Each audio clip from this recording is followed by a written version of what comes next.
Hi, everyone. Frankie here from New West Reset. And I'm Chris from Old World Exploration. And welcome, everybody. Welcome back, actually, to another episode of the Canuckleheads Show.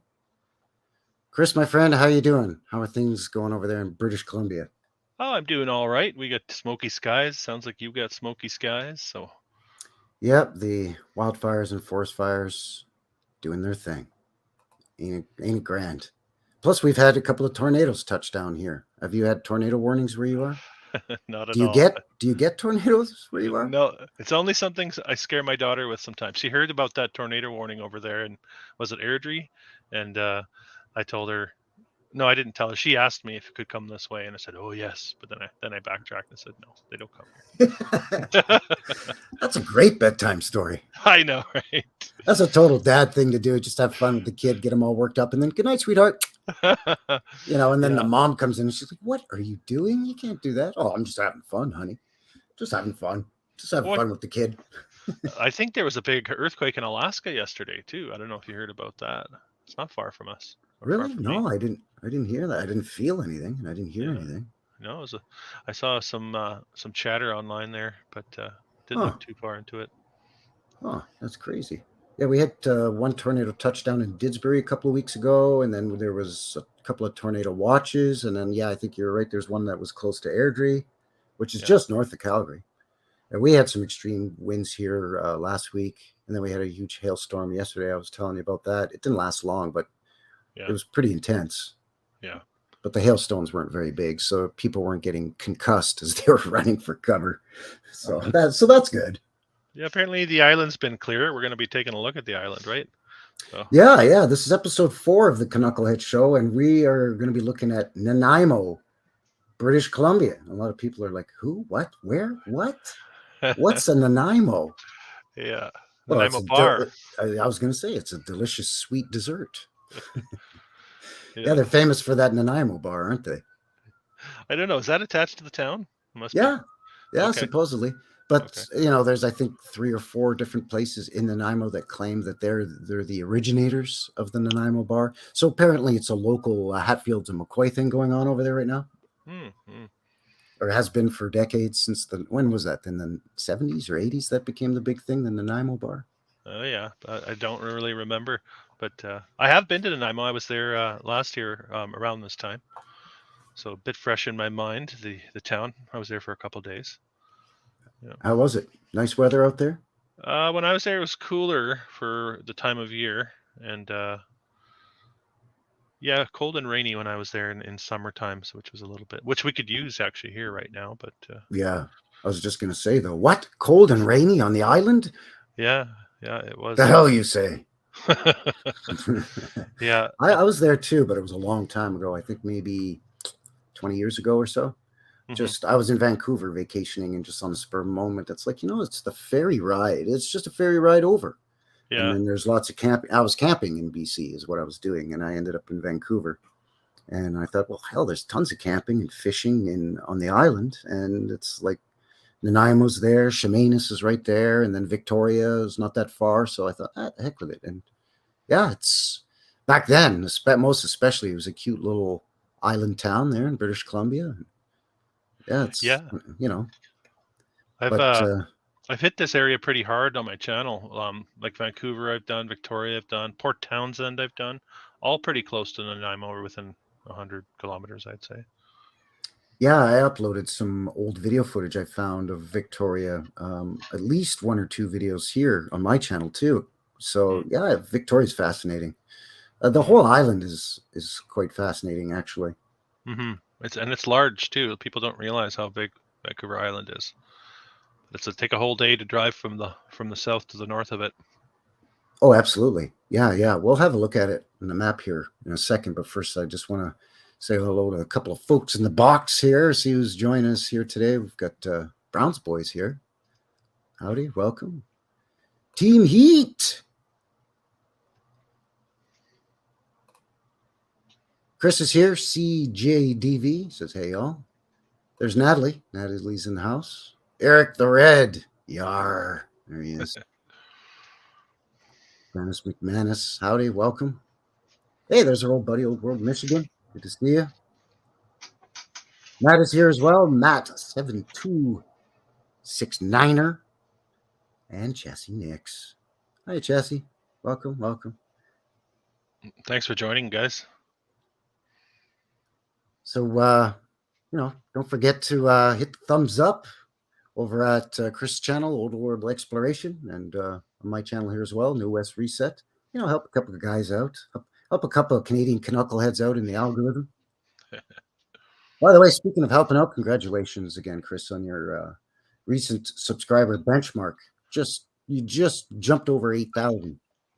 Yeah, it's a real surge on the channel right now, so it's I'm just going to keep pumping it out and see how it goes. It's nice to get more eyes on what I'm putting out there. So yeah, it's nice to get more eyeballs hooked on and earballs tuned into some of the work that you're doing on your channel, but a lot of us are doing in this community. So yeah, congratulations. You do some great stuff over there. So I'm glad I found you there about a year ago or so. I stumbled upon your channel somewhere, somehow. Frankie, I'm glad I found you too. Oh, what a couple of the Canuckleheads, eh? Oh, you're gonna make a guy cry, eh? I'm not crying. I got something in my eye. You got smoke in your eye. Oh boy, we're having fun. Here we go. Forest fire, smoke, smut funk, and Cindy Wright. Howdy, howdy, welcome. So yeah, congratulations, buddy. That's good stuff, and that's kind of the whole thing, and that's why you and I got together to network, was to just get more eyes and ears on what we're talking about, get people interested in maybe getting out and looking in their surrounding areas, look at things with a little bit more of a critical eye. I mean, most people do that in our community anyways. They walk around with their eyes up instead of their eyes down, and their minds open instead of being closed shut tighter than a drum, right? Yeah, but this subject matter is kind of like revelatory. Like it almost comes over you like a revelation that history is right in front of your face and is not what they've been telling. So it's like I think it can hit you like a ton of bricks, and it sucks you right in. I find. Yeah, I think you're right.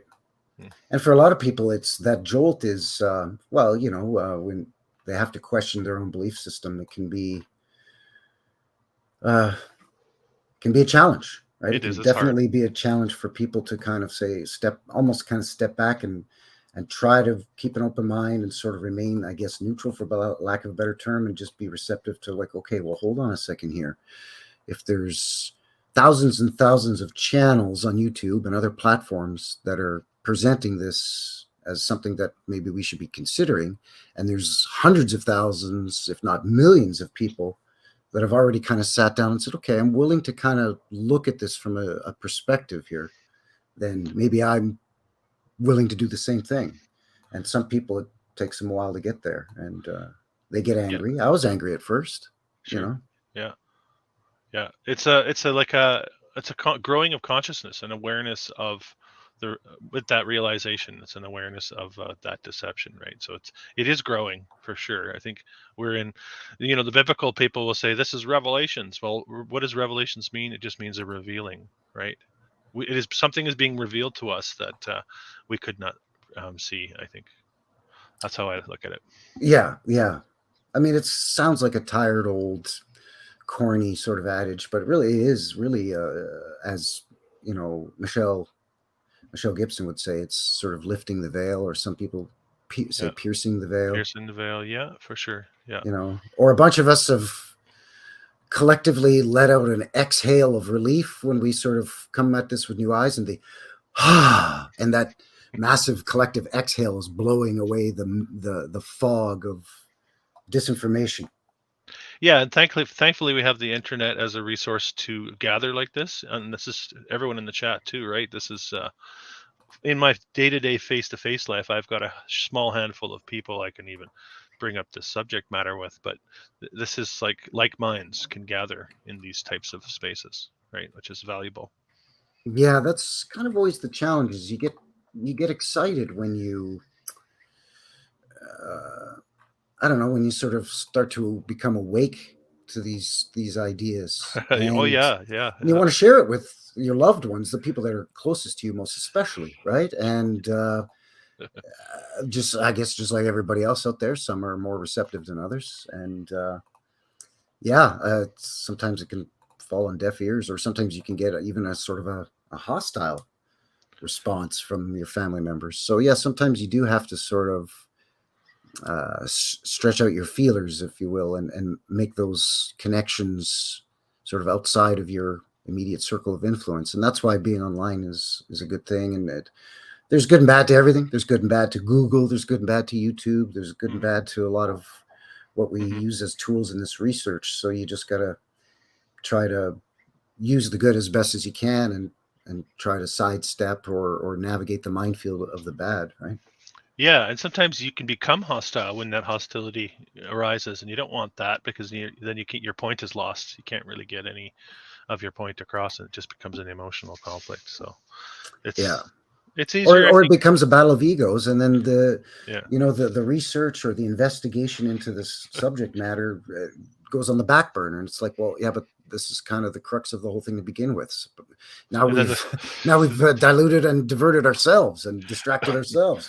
yeah, then the family dramas take over, and then it's game over. Yeah, because then it's that thing that you said after too many glasses of wine that one Thanksgiving 12 years ago to your Auntie Sylvia that she still hasn't forgiven you for. And you're like, wait, what does that have to do with a cataclysm and a reset?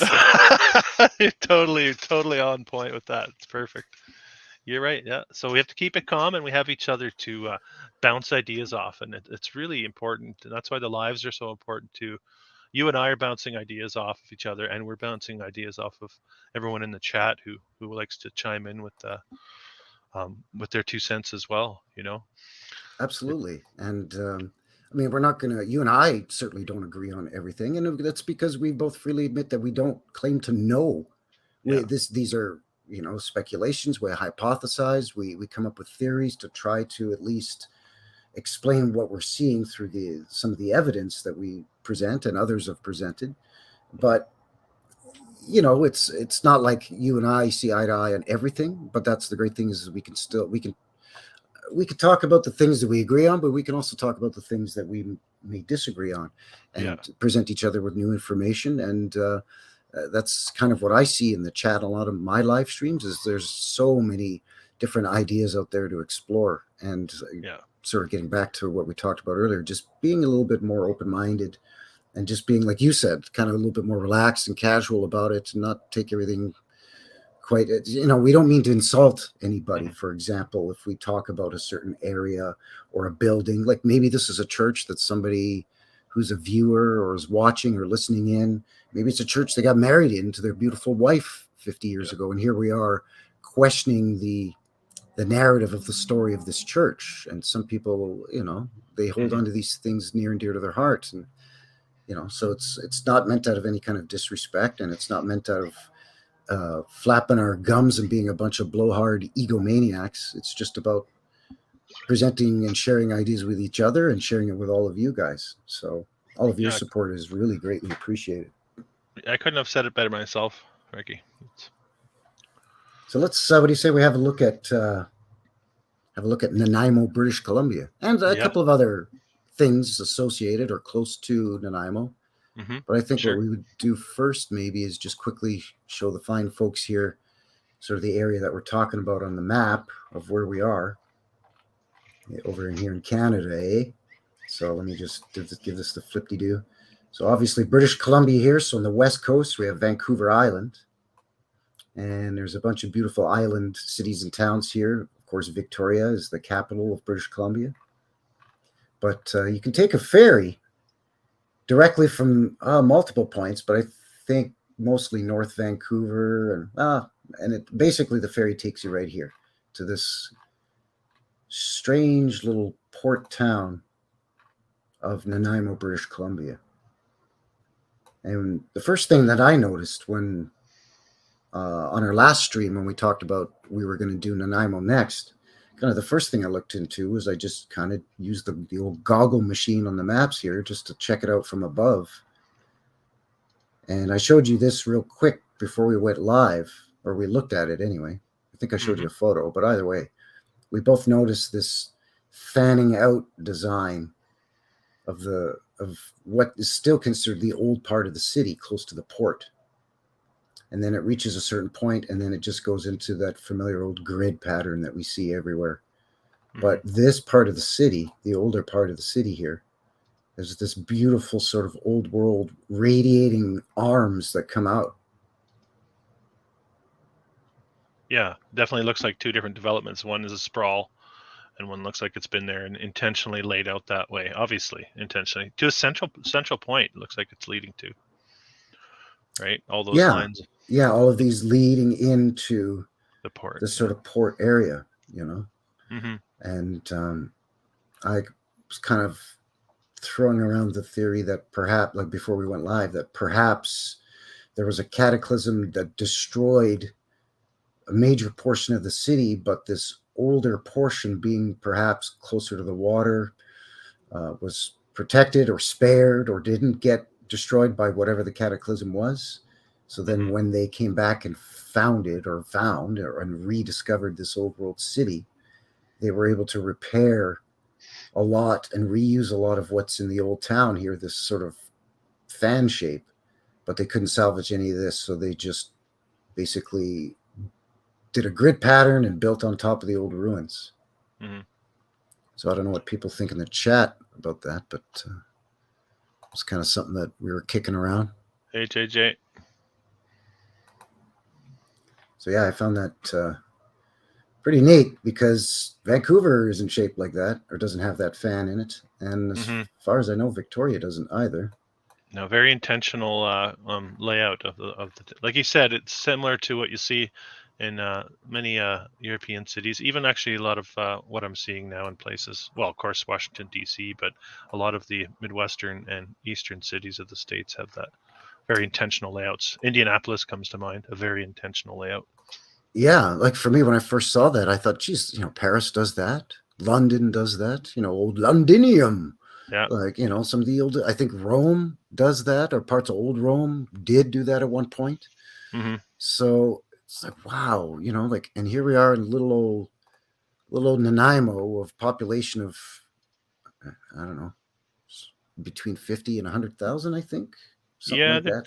Wikipedia is telling us 99,000, so that must be quite the sprawl. And it is much more sprawled than it was 15 years ago, for sure. Yeah, and much more than when I was there. I must have that 30,000 number stuck in my head from maybe when I was there. When was a couple of decades ago, for sure. Yeah, that makes sense. So that number probably encompasses a lot of the outlining suburbs, or maybe former little municipalities that have been annexed over the years. So yeah, that is some pretty big sprawl and growth. That's some pretty big growth. So I don't know. Do you want me to share my file of photos that I found first, and then we'll kind of take a bit of a break? And then you said you found some bunch of good stuff too, right? I have some. I don't have a lot, but you start us off and educate me on Nanaimo a little bit.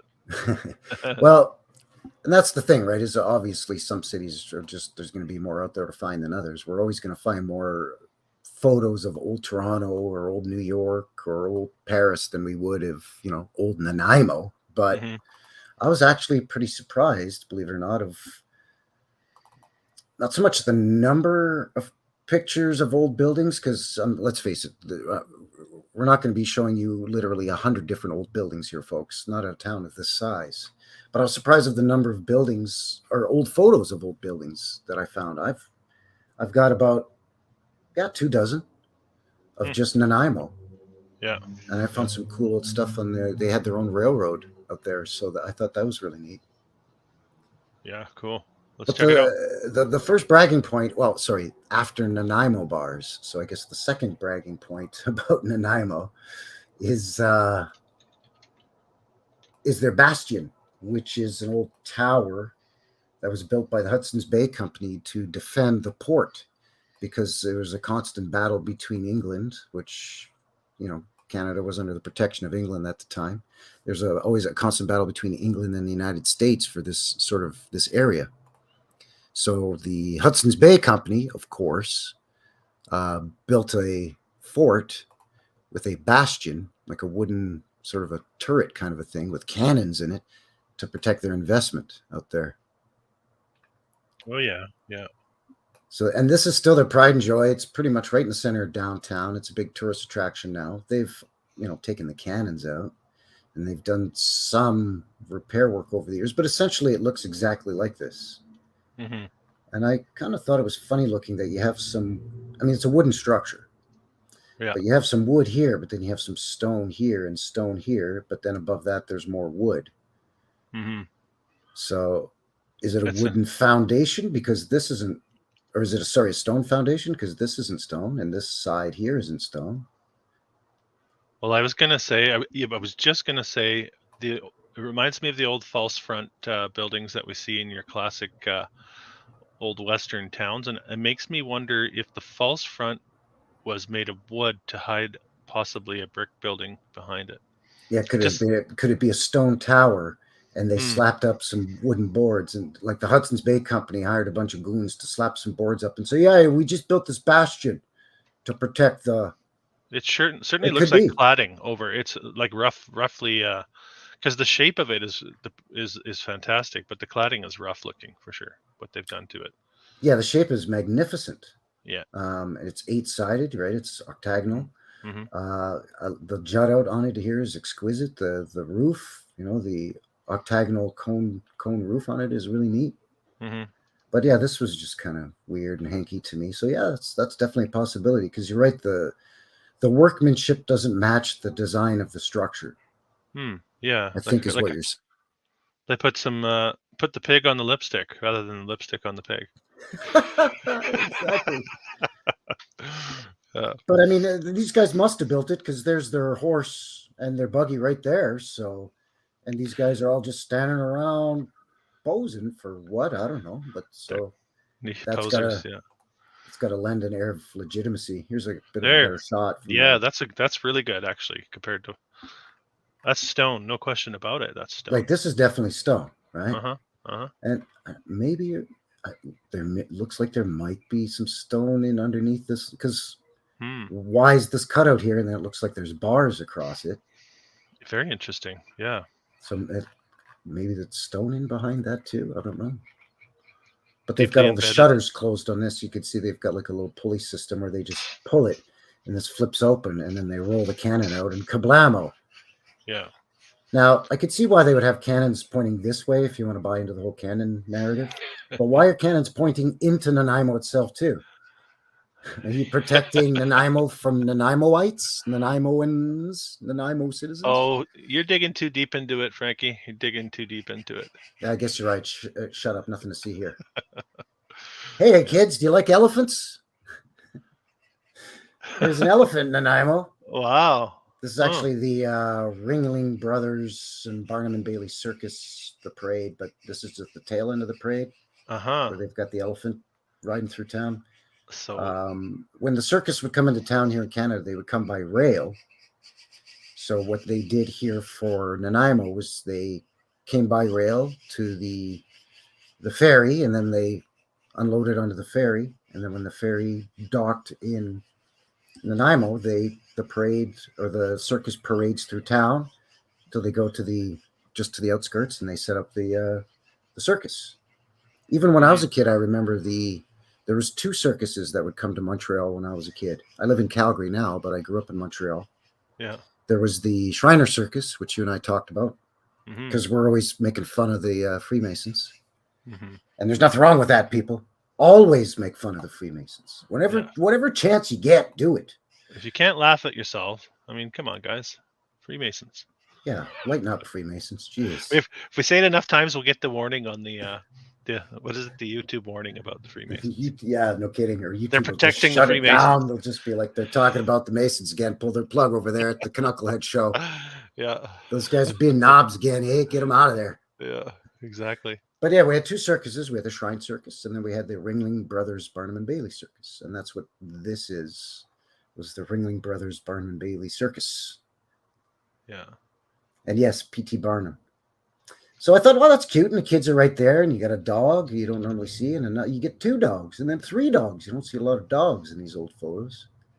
So I thought that was neat, and then I noticed, wait a second, The road slopes down just over here, if you're seeing that. Yeah, So way you have down. window, window, window, door, because it slopes so far down that they have to stop putting in windows and put in a door instead. Yeah, the shape of the building is actually drawing my eye. Shaped. Speaking of the streets that are on those angles, that building is made to fit the wedge of the streets. Yes, yeah. And then they've got an entrance here on the corner. They've got entrances here that I think that they just busted through here and put a door in Mm, because they mm, didn't dig the whole thing out. That's just my opinion. But mm-hmm. then there's doors here for businesses. And, you throw some awnings in there and some crappy signs, and Bob's your uncle.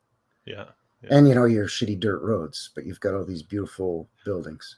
yeah. And this is the photo that I showed you. So this is an old city map, bird's eye of Nanaimo. I think this is 1891.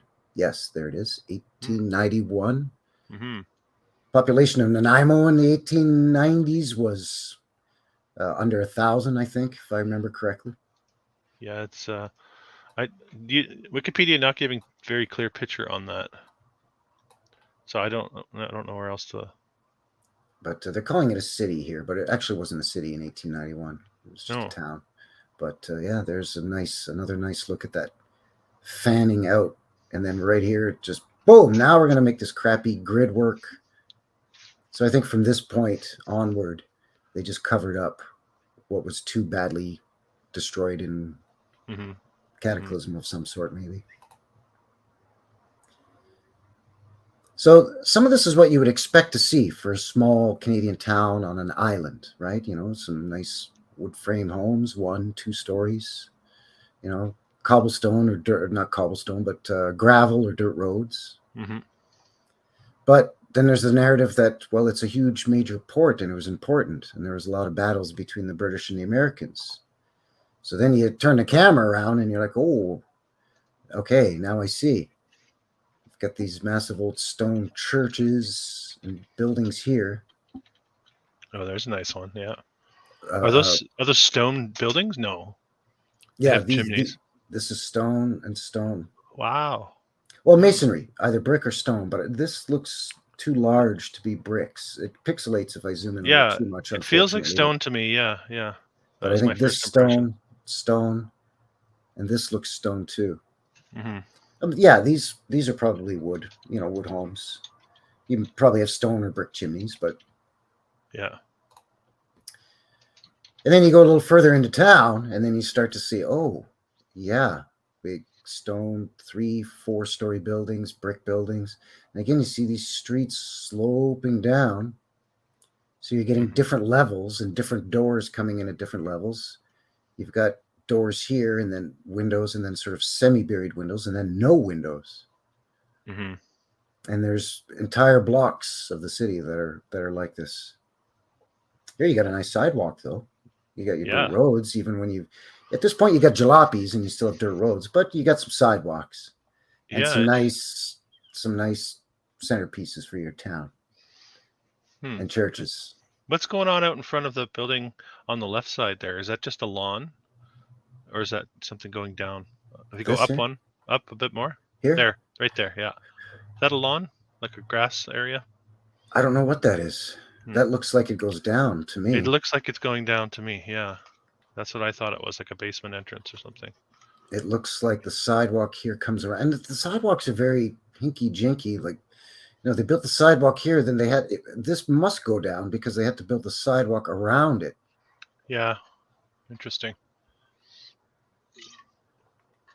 I actually never noticed that before, but it looks like the way the shadow is being cast here.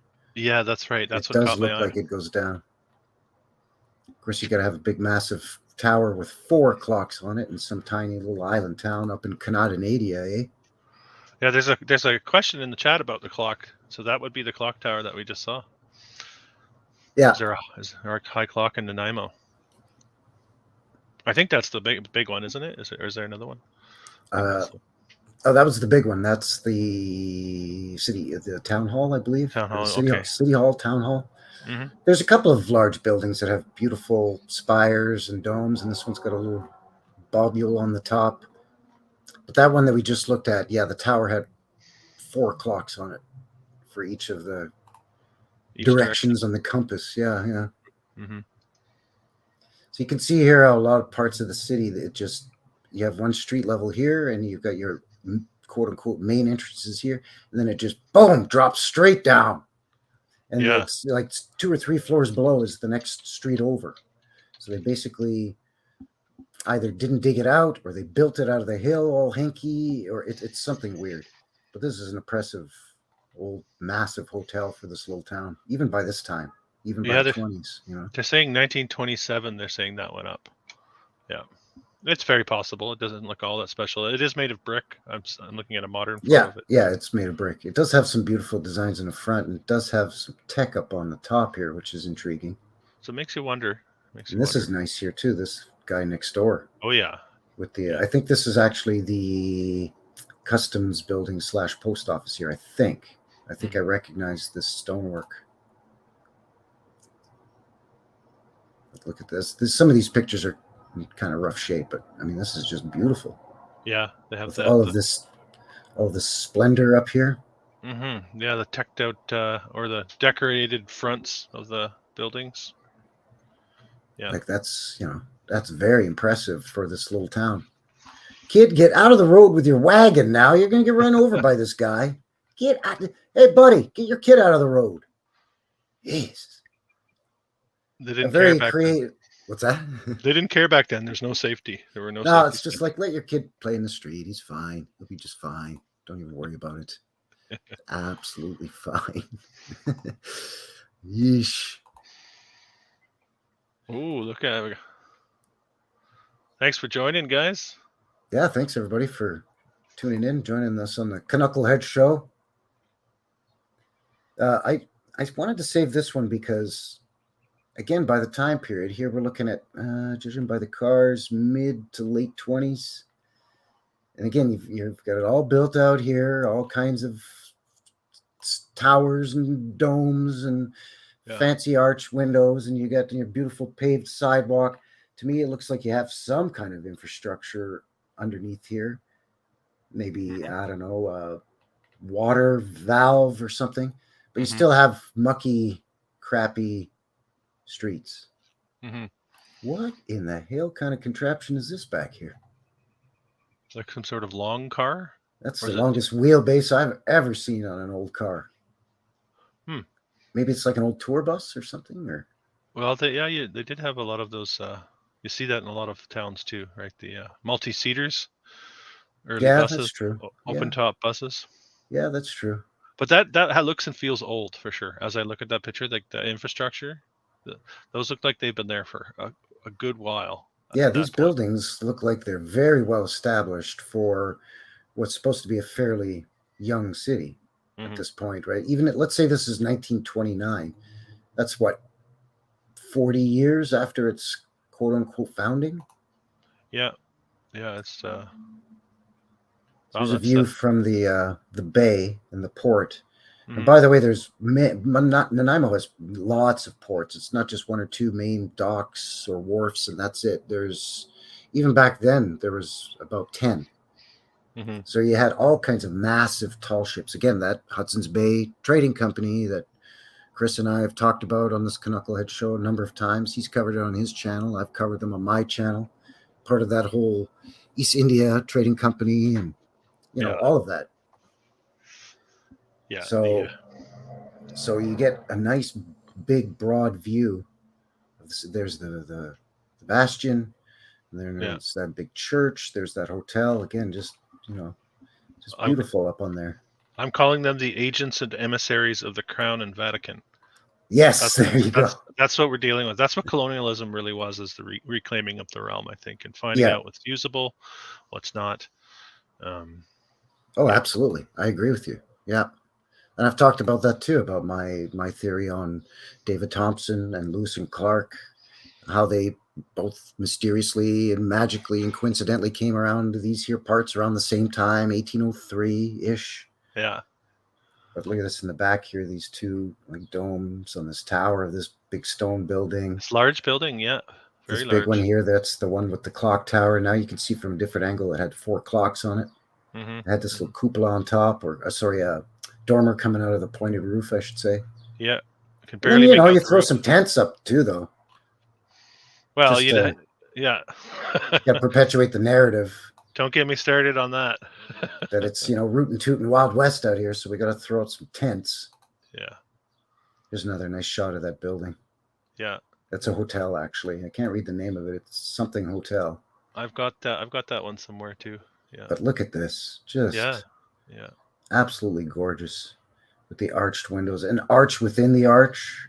And then here you have sort of the double arched They in must the have been panes of shipping in the glass. glass, right? They had to be shipping in the glass at that point. There's nobody Well, yeah, making glass. there's no glass factory in Nanaimo. There, I mean, even now I doubt there is. Yeah, you're right. Look at this in the back. Look at the size of this bloody spire way back here on this church. Huge. Like a big 3-story church up here. If you look at it compared to this horse buggy parked here. Quite the steeple, yeah. Big building. Here you got wooden sidewalks, so they haven't poured the concrete yet, but you still have your crappy dirt roads. Mm-hmm. Interesting. This I love the arches here, and then this building's got the squared off with this sort of architectural detail over top of the windows. Nice contrast to one another. Yeah, a lot of brick too, right? All down here as well. That I don't know. I actually didn't even look into whether they had a brick yard here or not. Yeah. I mean, with it being a port city, I mean, they could easily explain away, oh, it comes in by ship like twice a day from the mainland, you know. Yeah. There's King George V there. Got to hang the British monarch, Canada being part of the Are you sure that's not Tsar Nicholas? They look identical. Well, they're cousins anyway, so you know, could be. Maybe this is Nick, and maybe this is Georgie boy. They were pulling the switch on people. Yeah. Look at this bank in Nanaimo. Yeah. It's always amazing. The CIBCs, right? It always seems to be the Canadian Imperial Bank of Commerce that are the most impressive of the big four, right? The TD Bank, Bank of Montreal, Bank of Nova Scotia, and CIBC. Yeah, the that symbol on the top there too, I think is the medical, like the caduceus symbol. It does look like that. Yeah, I have a modern day photo I just found actually, and that's what it is. So I think it's the same as it was then. What's that doing on a bank? Bit odd, don't you think? Well, I did a boots on the ground video here where I walked up old historic 2nd Street Southwest here earlier in the summer. And there's an old bank there that I took some video footage of that's now it was a clothing store and now it's a restaurant, I think. But it used to be a bank and it has that symbol on it as well. And I remember remarking in my video, like, doesn't that have to do with the medical community? Why is that on a bank? It's interesting. Yeah. There's that Windsor Hotel again. It's beautiful. Mm-hmm. And look at this here again. Yeah. What do you need that on there for? What is it? What purpose is that? It looks cool. Looks great. Yeah, but you think any of these bozos walking around here are going to take? Do you think this lady, who's busy pushing her pram or stroller or carriage or whatever this is, has got time to stop, move it aside, step out into the road in traffic like that kid with his wagon, to look up and see that and go, oh, that's lovely, and then get back on her merry way? They can take pride in their community. Oh, that's what it is. You're right. Thanks for reminding me. I forgot. Yeah. Just another shot of that bank from a different angle. This is from an old glass negative. As you can tell, it's been broken. You can see the caduceus right there above the door. Yeah. Above and right above. The door. There too. Yeah, both on the crest and here. And it's still there. I'm looking at a modern photo. They still have it there too. So these are ones that they've forgotten to scrub. They changed the name. The modern day is a Great National, and I can't read the last word. So that the bank wording has been changed. Yeah. The other thing I'm noticing, by the way, is there's an awful lot of hotels for this little town, isn't there? Yeah. Like there's like 4 of them in a 4 or 5 square block downtown here. Mm-hmm. That's true. Yeah. There's another one, Royal Hotel. Interesting. Is that bell tower? A little bell tower? I think this is the old fire hall, because this is the old fire department for Nanaimo. Mm-hmm. An awful lot of dudes for that small town. I'm assuming it's on a volunteer basis. Yeah. Interesting. Because even if every building downtown caught on fire, you would still be able to put 2 men on each building. That's how many firefighters there are in this little town. Yeah.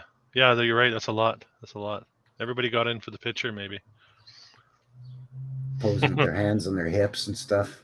Maybe if there's like a police photograph the next day, it's the same guys, but just in a different outfit. Just yeah, we're different. All right, guys, put your cop uniforms on, eh? We got to take a picture of the Northwest Mounted Police now. But you could almost make the buddy. case for it. Even somebody defending that narrative could almost make the case for it, saying, "Well, they had to serve on both the police department and the fire department. They were also in the city council, and Yeah, well, that's just how it was back then." That's true. That's what they say. You're right. Yeah, right.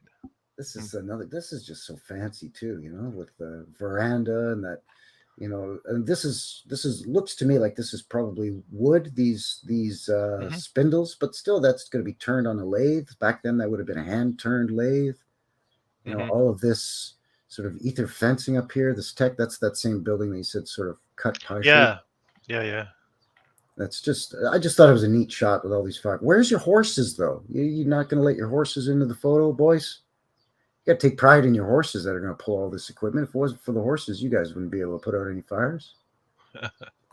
No horses, I guess. I just looking at Burn Eye's comment there, and I did check. I checked out the short clip that you uploaded yesterday, Burn Eye, from the pyramid and the circular stones. I just wanted to highlight that as well. So I'm interested to see what else you found out there.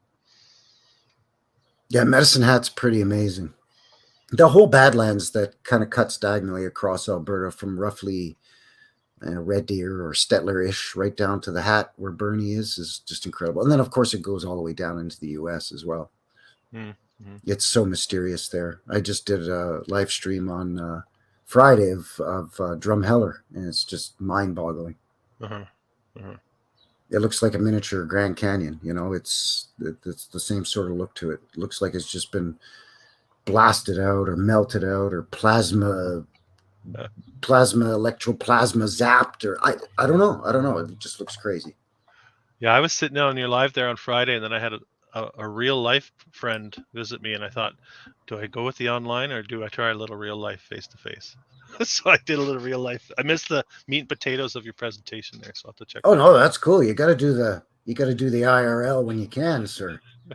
You have to. Yeah. Imagine this view, right, as you're sailing into the bay or the harbor, and you're just going to moor up, and you just see these beautiful old stone structures with all of these domes and stuff on it. It's be like, wow. Does anybody ever wonder who built them? Like, you have to wonder, or is it just assumed that they were just built, right? Because they put dates on the building, so nobody questioned anything. Exactly. 1886, 1899, 1904. The answer was already there. Mm-hmm. Yeah, they don't have to just look up and it says 1891 and they go, oh, okay. I think that's a huge reason, that a big way that they reset the narrative was people didn't ask those questions because the date was on the building. And then that became the date for future generations. That's, absolutely. Didn't take much. That's the courthouse, eh? Yeah, and there's some weird symbology on the front of this. Mm-hmm. Almost looks like a dollar sign, or it looks like the infinity symbol with it's almost like two wreaths with a sword going through them or something. I don't know. Yeah, a couple letters maybe. Yeah. Or that too. It could be. I have I'm looking at it here. Nice hold on. Work. Anchor? No, not an anchor. It could be an anchor. Yeah, a port town. It would be an anchor maybe, or anchor and some rope or something. Looks like a figure 8 with an eye on the left, and then I'm just looking at a modern day picture of it. Maybe a 5 on the right. The one on the right of the door. So maybe it's an 8 and a 5 for 1885. Oh, that could be 1885. That's probably exactly what it is. 18 on one side, 85 on the other. 1885. That's exactly what it is, Frankie. You hit that right on the nail on the head. That's exactly what it is. I mean, it wouldn't be hard to carve these or pour them into a mold and then just slap them up to the building and say, hey, yeah, 1885, and everyone's like, oh, okay. I mean, it's a beautiful little building. It is. With you got little peaked roofs with tech on them coming out of these dormers on each one of these towers, and then there's something else poking up over here too. Like it's quite nice. It's not huge. Mm-hmm. It does look a little short to a guy though. It looks kind of stumpy. You saw it off. Yeah. And it is up on a bit of a hill. So yeah. Does it look like it needs to be dug out a little bit maybe? Maybe Possibly. not. Maybe they didn't want to dig it out. But there's a couple basements. That's Yeah, possible. you can bet you there's some funny low windows and side entrances here. Yeah. In fact, there they are. Ah. Hmm. So excavation, again, I talk about this a lot in my videos. The amount of work that goes into excavating to put in lower levels of a building.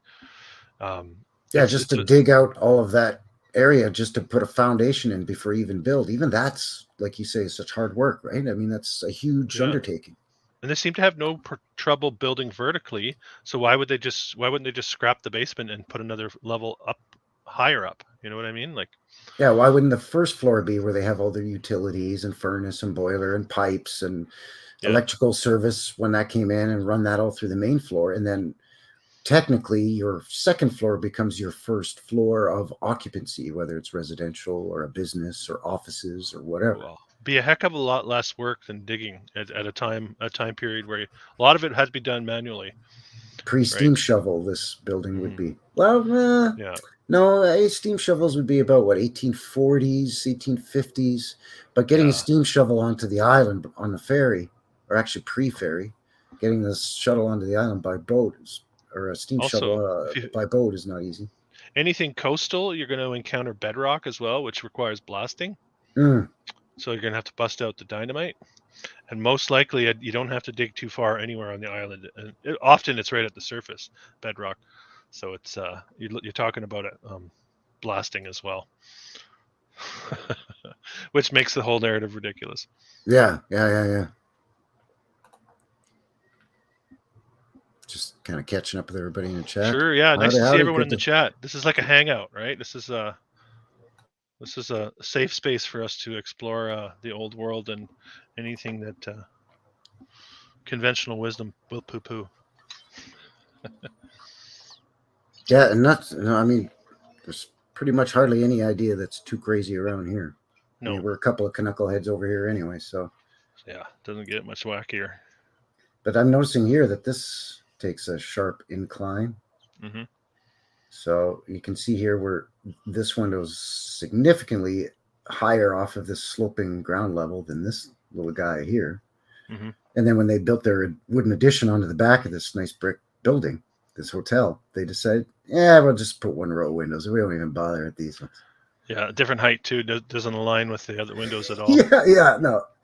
Yeah, don't worry about it. But that's a real eyesore, boss. It's fine. Yeah. It'll save us a couple of bucks. We don't care about architecture. That's the old world. Yeah, that's these about bozos. We don't care about that. Yeah, we don't care about how beautiful and symmetrical that is. Screw that. We'll just make it all higgly-biggly. It's fine. Mm-hmm. So this is the post office and custom house that I was telling you. I found some oddities between this photo and the next photo. Okay. Now, to me, this photo looks pretty old by the way people are dressed, and there's you could just see a bit of a horse-drawn carriage peeking out here by this lady. Okay. I'm saying Edwardian, 1890s. Okay.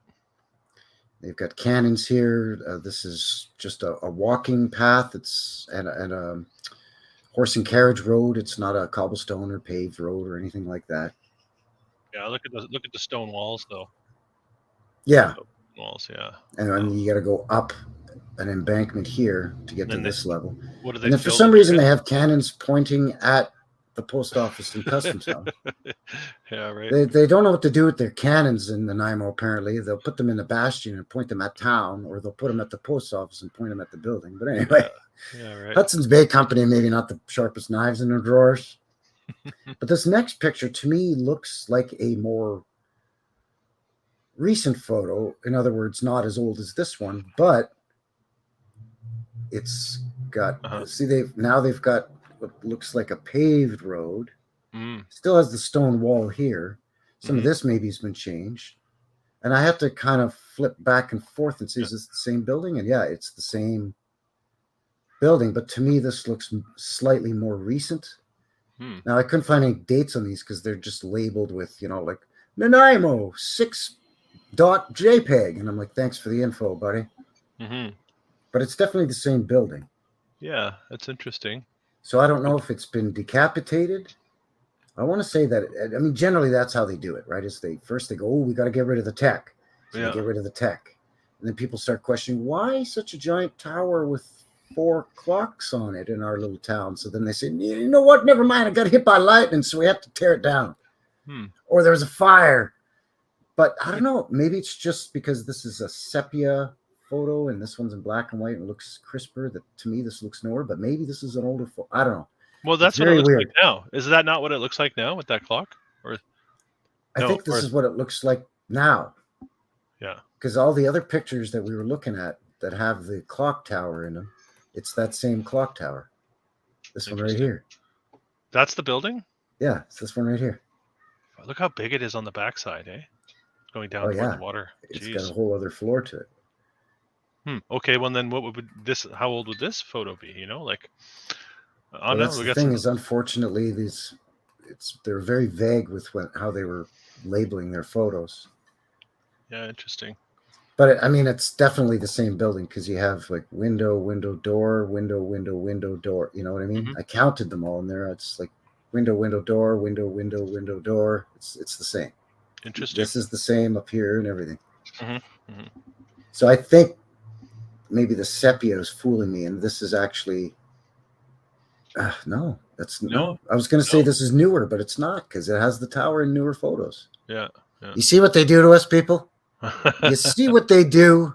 Yeah. It's like I don't know. It's like. Doesn't anyone notice this? I feel like I'm taking crazy pills. Yeah, pretty much. A couple more here in my file, and I'll wrap it up. This is the local newspaper, Nanaimo Free Press. Just some beautiful detail here along the front with the brickwork, and then just all of this nice detail. Again, it's not a massive structure, but spared no expense when it comes to just the beautifying of it.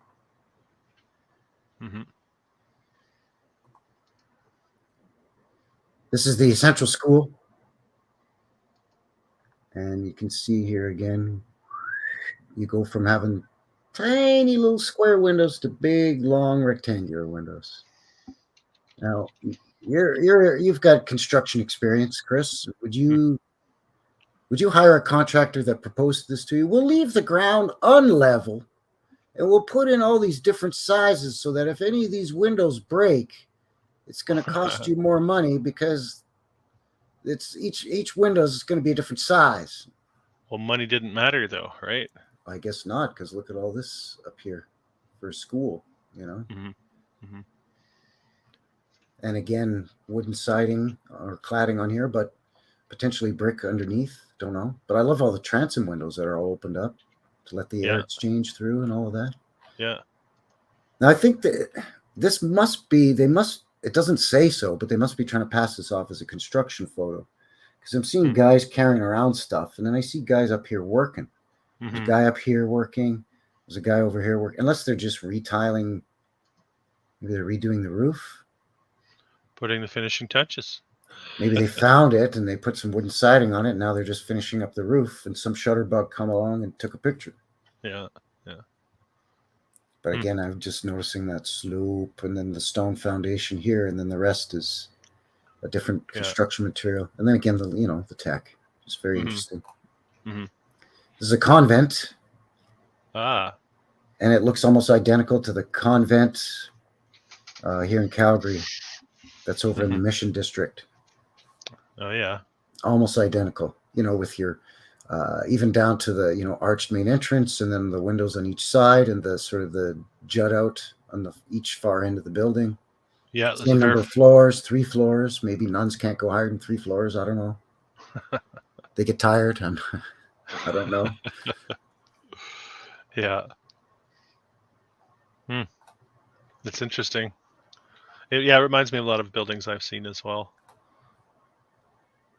We see this a lot in hospitals, high schools. I just thought it was interesting that they decided to designate this one as a convent. And here's that building that we both like so much. One more shot of it. The Crescent Hotel. I have one of those too. So we'll have some double ups for sure. I find this funny. This kind of fit in your narrative a little bit. Botanic druggists, and it looks like a wooden structure for your Wild West narrative. Sure. So my question is it a brick building with a wooden false front? Is that what the false front really means? It could very well be. Could be. You know what's a dead giveaway that I find when I see, because we still have buildings like this in Calgary, by the way. Oh yeah. They're old houses or they're old apartment buildings and stuff like that, and they just keep repainting them and stuff. And if they're, if they maintain them, it's not a problem. But if I find if the window goes in really deep, then it's a brick building that's got wooden cladding over it. If the window, like if the walls don't look really thick, then it might be a wooden frame. Yeah. I hear what you're saying. Sorry, yeah. If the walls are thick, it's brick, and if it's thick, it's brick. If it ain't, then it's wood. Is that my last one? Yeah, that was the last one for my file. Okay. Horse and buggy, bicycle. No cars to be seen. So again, not huge, but imagine lugging all the building material up to here on all these crappy, mucky roads. I mean, you yourself said it. It rains a lot in British Columbia. Well, you live in BC. You know it rains a lot. Vancouver Island, it rains a lot. Yeah, the island's known for it for sure. Yeah. How's everybody in the chat doing? Hey, Dragon Sage is here. Right on. Welcome. Joe Cool in the house as well. Of course, as mentioned, Bernie's popping in for a visit. He's on the road in the Medicine Hat, southern Alberta right now. Miss Nomer's here and Kim Ray. Welcome. Headley Man out in BC. Give a like. Yes, thank you. There's Three Fingers. Jeannie's here too. Yeah, here she is. Kathy's here as well. As mentioned, JJ's here and Our Melted Reality. There's Freya. She's going to try to get us to do an encore maybe. I don't know. I got a little meltage for the end of this one too, by the way. Yeah, see, there you go. Yeah. There you go. Tracy Jones is saying, I found a building. This building was founded in 1890. Nice. So, if you don't mind, I've got some train stuff that I wanted to share real quick. Yep, how better. Because Nanaimo had its own railway. That's interesting. I mean, I guess it makes sense. You're on the island. You have to have some means of transportation to Victoria, probably. Yeah, exactly. And that's the funny thing about the narrative is initially when they built it didn't even join up to Victoria. It just went from Nanaimo to Esquimalt and then a couple of other small towns. And it wasn't until I think CP Rail bought it in right around 1900 that they expanded the line and added more stops, which I thought I'm like, really? So they established everything all by themselves on an island, and then all of a sudden CP Rail has to sweep in like the big corporate saviors. But I found this website from the Esquimalt and Nanaimo Railway from their website, and I just thought I'd share some of the photos because just these trains are just beautiful. This old world tech, or at least what I would consider old world tech. Let's talk about the train narrative, right? So my take on the whole steam train thing is it's old technology from the old world civilization that was repurposed, right?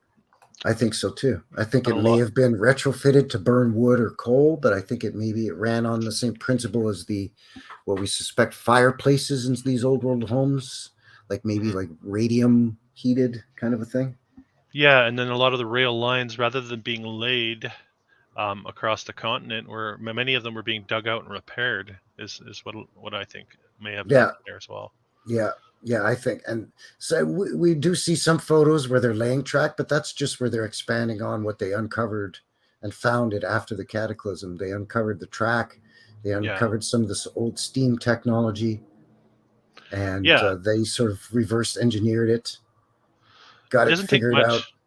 You do the math on the logistics of creating a rail line, the amount of gravel that needs to be packed down, and amount of earth that needs to be moved, basically. And then the timelines don't make sense. A lot of people have done research on this, but maybe it's worth a deep dive on its own. For instance, there's a rail line not far from where I live, about 2 hours west. So this is northwestern British Columbia, very obscure, and it goes through the lake. The rail line goes through a lake. Jeez. Like, Doesn't why? make any sense. Who's making that decision? 100 years ago or 120 years ago to put the rail line through the lake itself. So I think it's post-cataclysm and reclaiming and repurposing what was there.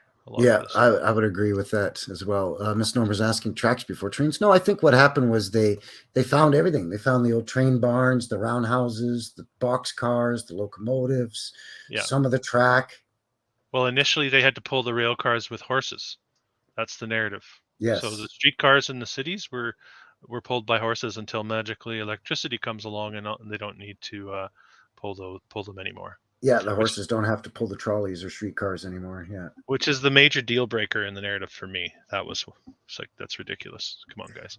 We do see a lot of footage or photos, I should say, of them building track and that. And they would have to maintain, maybe repair some stuff, create some lines. Yeah. Oh no. I think the old iron bridges survived, but some of the old wooden bridges they would have had to rebuild. So there's going to be photos of them building wooden trestle bridges, but the iron trestle bridges would have survived.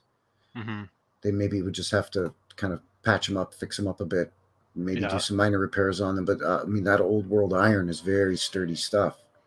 Yeah. And then Misnomer in the chat saying canals give away so much too. Yeah, canals are a deal breaker for the narrative as well. The terraforming of our Earth and then never really using the canals is ridiculous. There's a lot like that. So I just think these old trains are so beautiful.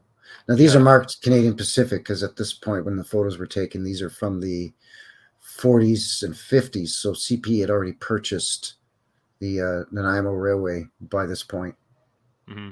But they used these old steam engines right through to the 50s, and then they finally switched to the electric diesel, which is kind of that more steampunk-looking, streamlined, bullet train-looking thing, the stainless steel kind of looking things. They look pretty cool, too, but I'm very partial to these myself. These give a guy a bit of a chubby, I'm not going to lie. Hey, this is a kid's show. This is a family show. This is a family show, not a kid's show, a family show. I mean, this is just, look at this. Through these mountains, this big stone and steel bridge going over this massive precipice. Just incredible. Beautiful shot. Yeah. Just an incredible, mind-blowing machine. Look at that. Yeah, they are. They're beautiful. That's a beautiful 6-on-4. Very powerful to go through the mountains. You put that on display and then you take the kids to go check it out, and you're one of the kids gets to sit in the engineer's seat and you take a picture. Like there's a reason why we do those things, because these things are beautiful to look at, right? Form and function, in my opinion. Mm-hmm. They actually had two different railways in Nanaimo. They had this railway, which was commercial and passenger, and they had passenger right up until the 90s. But there was also a separate railway that was just a logging railway, and it was a narrow gauge railway that had the slightly smaller locomotives. Not the little mini ones, but the sort of maybe 2/3 the size of these ones. So they actually had two separate, kind of more like this size. This is just an older engine, but a lot more like this size. Yeah. And both were running simultaneously, serving dual purposes. One was, like I said, commercial and passenger, and the other was logging. So I thought that was kind of neat too, that there was enough of sort of a thriving economy going on these little island towns that it warranted two different railway systems.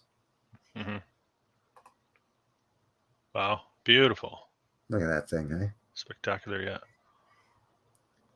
These are built in Montreal, by the way, so that would have to have been somehow shipped out to Nanaimo. At this time period when these were built, there was only two locomotive construction or building companies in Canada, and they were both in Montreal. I love the front grill on those.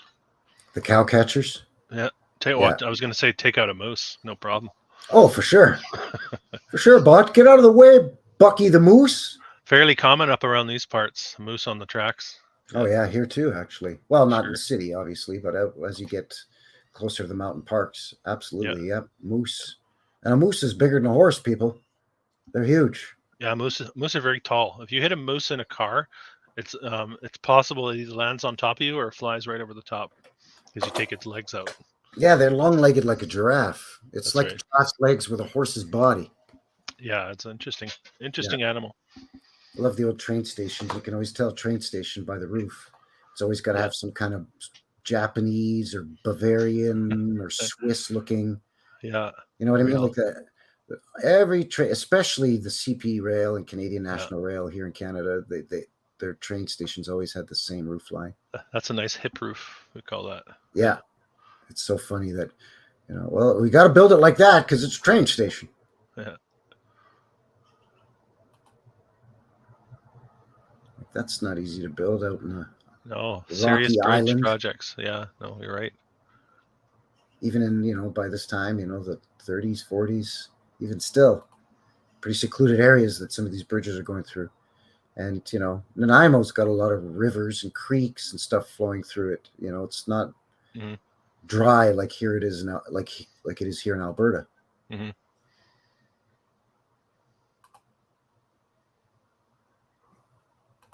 Rail yard. And really a short-lived, according to our official narrative, a very short-lived technology. Steam trains, right? Yeah, basically, well, in Canada, basically 1880s until 1940s. And then they switch over to electric diesel. Mm-hmm. Mm-hmm. Some smaller independent railways may have kept these chugging along through the 50s and early 60s, but there's a train barge, by the way. It's a wooden barge with rail on it. And they ride the train right onto the barge.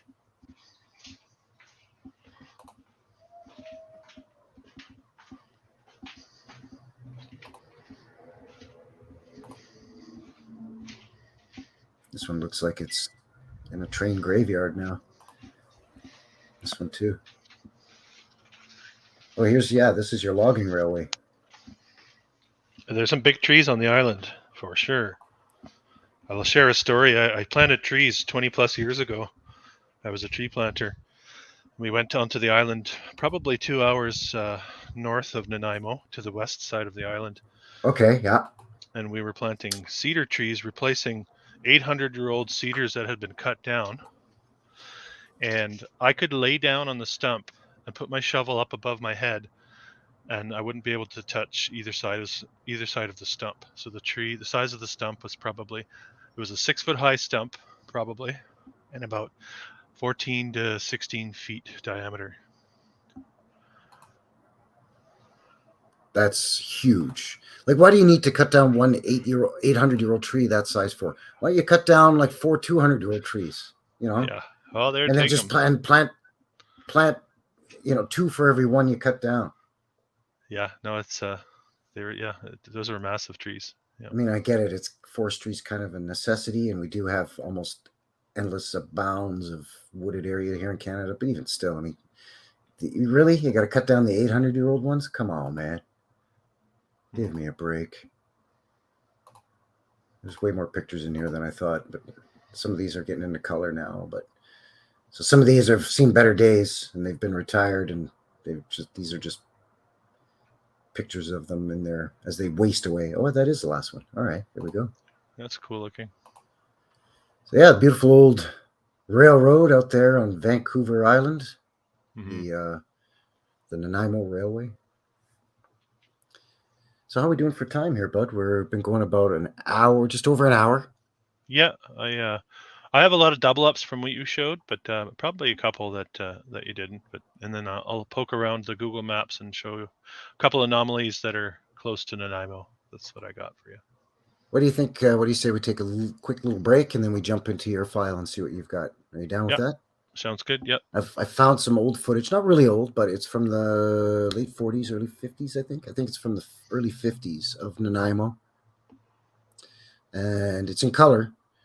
And it's home movies, so it's a little bit, the color's a little wonky and it's a little shaky, but it's pretty cool. It shows the old bastion and a bunch of the old buildings downtown and stuff. So I'll play that. It's just a 2-minute video with some music. Play that, and then we'll kind of jump into the next segment. Sounds good. All right, cool. Let me just pull it up here and see what we got. Yeah, there it is.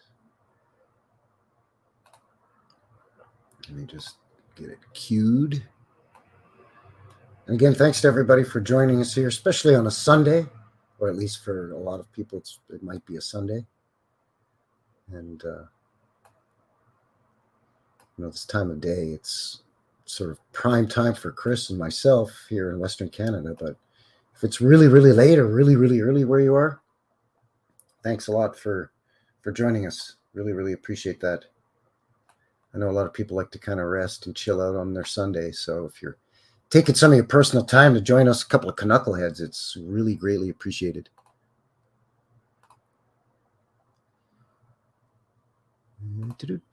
Whoops. Oh, yeah. Here we go. All right, so it's a quick little 2 minutes, and then we shall be right back. Let me just make it a full screen, and here we go. And let me know in the chat, by the way, if the sound is hinky or anything as I hit play on this thing. All right, thanks.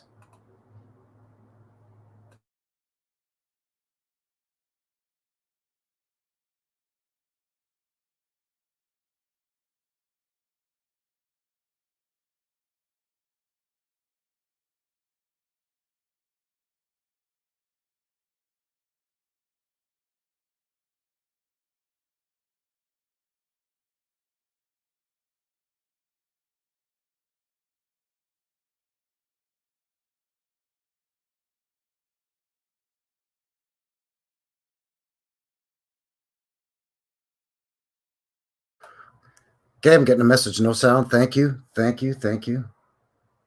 that. Don't know why. Let me just try a little something. I mean, it's not super important. The sound is not really the thing. It's kind of more so the footage, but guy's gonna try and get this right here now. Ah, yes, I think I see what I did incorrectly here. Yes.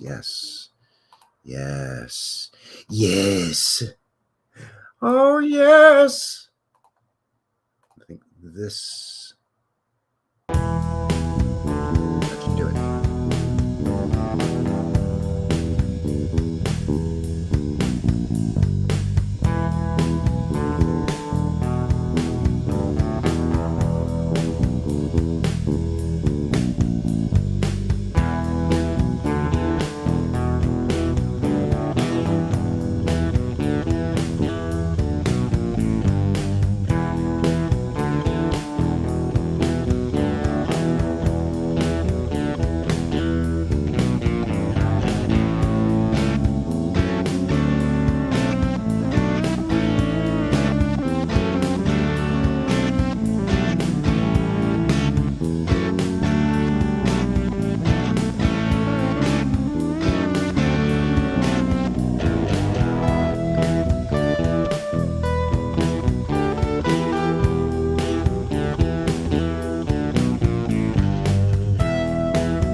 All right, there you go. Kind of a neat neat little bit of footage there. And Should we tell them, Frankie? Guys, that was me and Frankie jamming, actually. yeah, We didn't want to say anything, but we didn't want to let the cat out of the bag. yeah. That was me on the drums, eh? Yeah, that was I was playing some lead, and then we had the dog playing a little bass. Yeah, the dog's a hell of a bass player, especially if you don't trim his nails too much. Yeah, you really pluck him. You can slap the bass. You play any music? Do you play any instruments, Frank? I do. I play drums and I play harmonica. Well, look at that, and I play guitar. There you go. Maybe we told you that was us. You bunch of hosers. Yeah. Just saying hi to got a bunch of new people popping into the chat, jumping in and out of the box. Welcome. Thanks for shooting in and joining us here for the Canuckleheads Show. Myself, Frankie from New West Reset channel, and our friend Chris from Old World Exploration. Thanks for being here, guys. Cool to have a hangout. Where's Cynthia? There she is. No, I missed her. Where are you, Cynthia? You jumping around. There you are. Howdy. Welcome. Oh yeah, Bernie. They're saying Bernie posted a link he would like us to play. This isn't a bad time for a little segue. We were going to touch on Medicine Hat anyway. That was a promise we made on our last show that you forgot, Frankie. I did forget. It's my fault, eh? But maybe we can throw in a video that Bernie's been that he shared in the chat, and that'll be our Medicine Hat contribution as promised. Oh, he's got writing on Stone Provincial Park in there. Yeah, we should do that. I assume that's close to Medicine Hat. Maybe you could provide a little backing on that. Yeah, that's it's just outside of Medicine Hat. I mean, it's obviously not right in the town of Medicine Hat, but yeah, it's right in Medicine Hat. Let me just hold on here. What's this? We don't need that there. There we go. We might need a visual on where Medicine Hat is too for many of the viewers. Yeah, if you that's don't a mind. good idea. Let's pull up the Goggle Maps and have a peekaboo at where the hat is. We just call it the hat, eh? A guy will just call it the hat. It's so much easier, eh? 200K is kind of close in Canada, hey? So, here we are, Alberta, which is Western Canada. So Medicine Hat is down in here, southeastern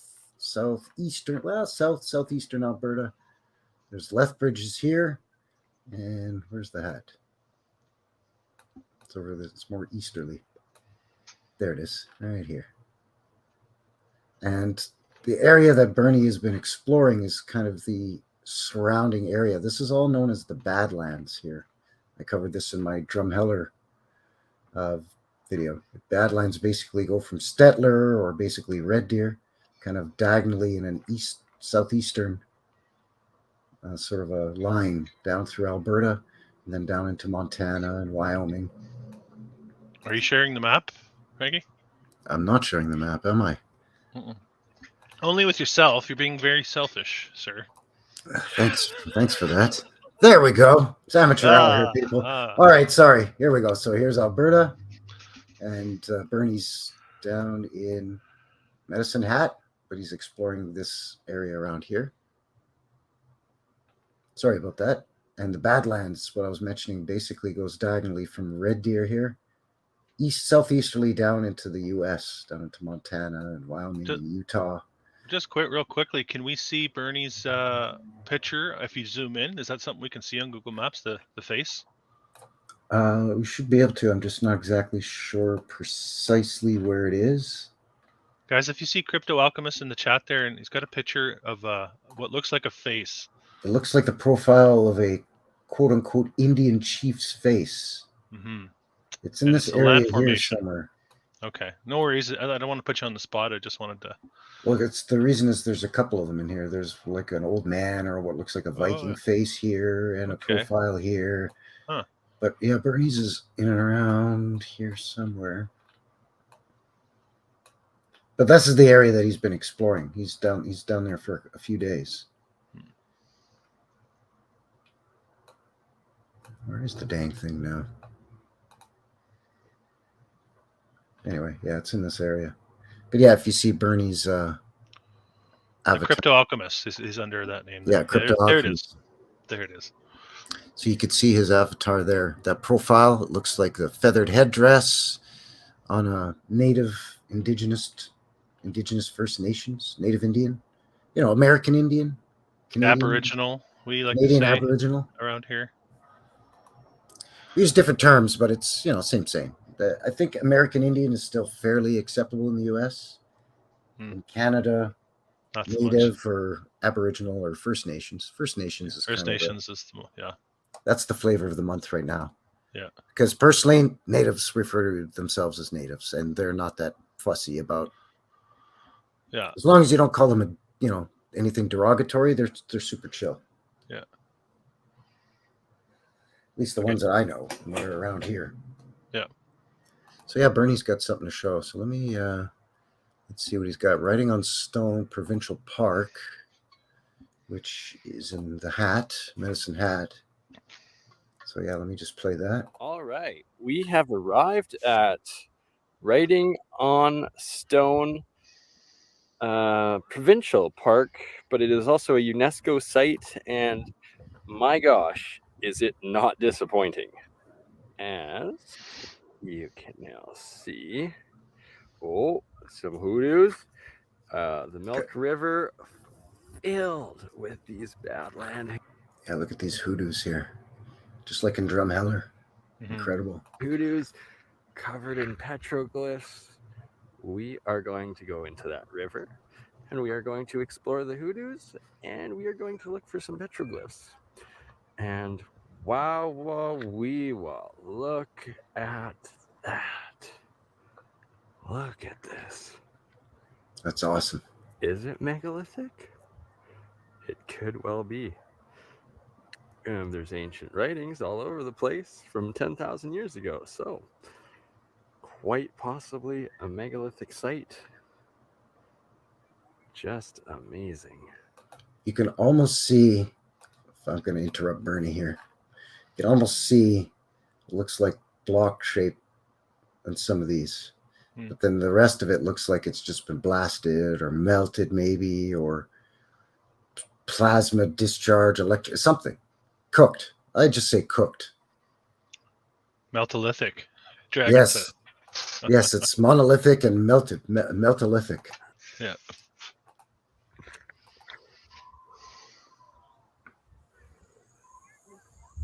This place is phenomenal. There's so many caves up in those, by the way. Just like in Drumheller, there's caves all up in those things.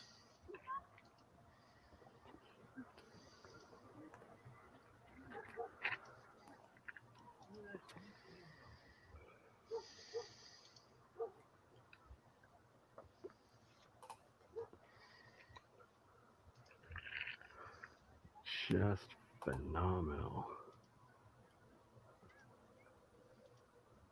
What a sight. Amazing. That's really cool, Bernie.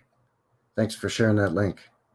And thanks for catching that too, Chris. I kind of missed it. The guy's got to keep a tighter eye on the chat, eh?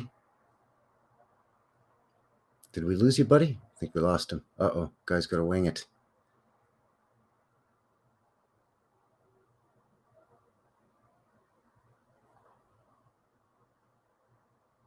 But yeah, that was really cool. Yeah, actually, you know what? I'm going to share. Bernie has another one, the Red Rocks one. Oh, there he is.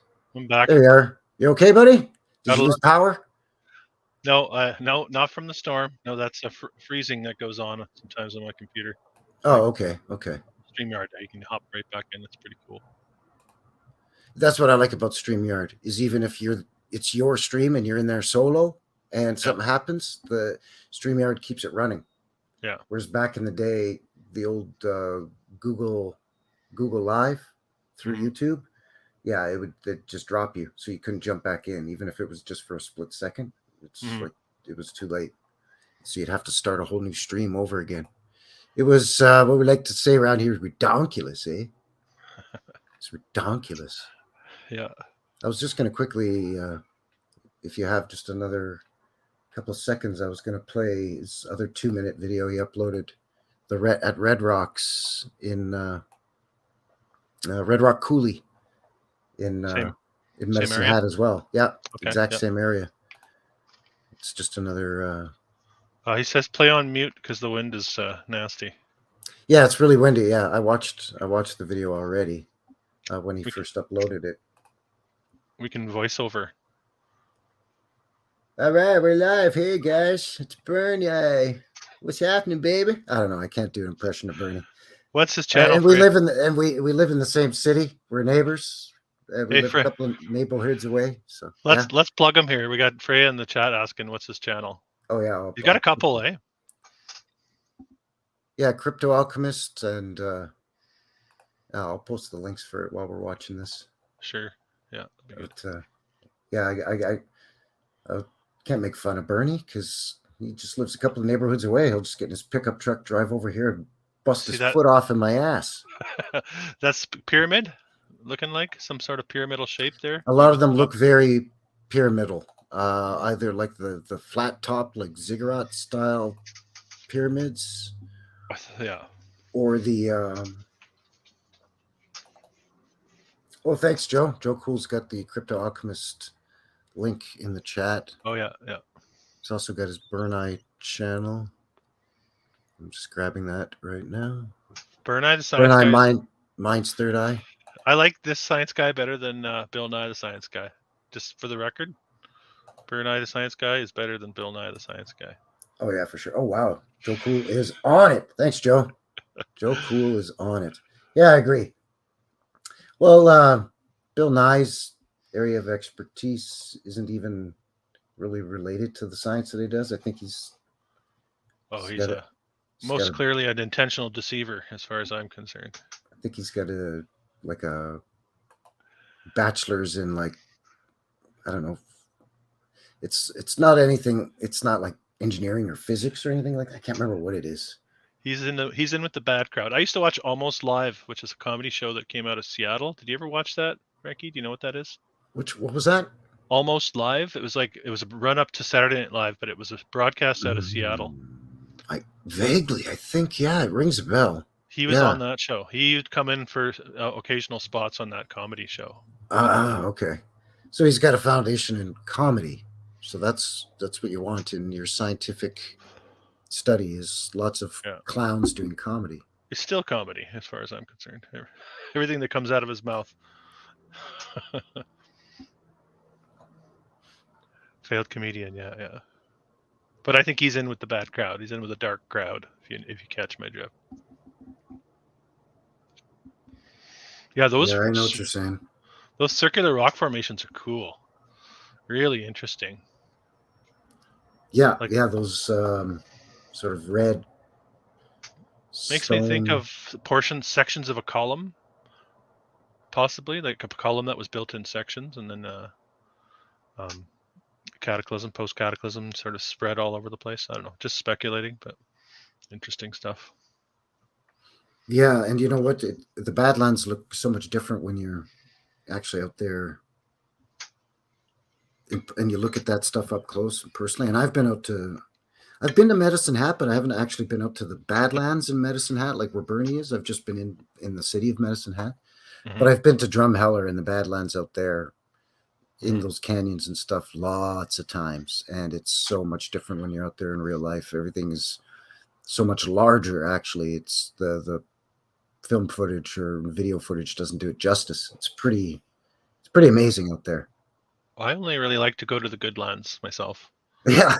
Well, it's desert, right? It's semi-arid desert. That's why it's called lands. There's basically nothing there but coyotes, scorpions, rattlesnakes, and hawks and eagles.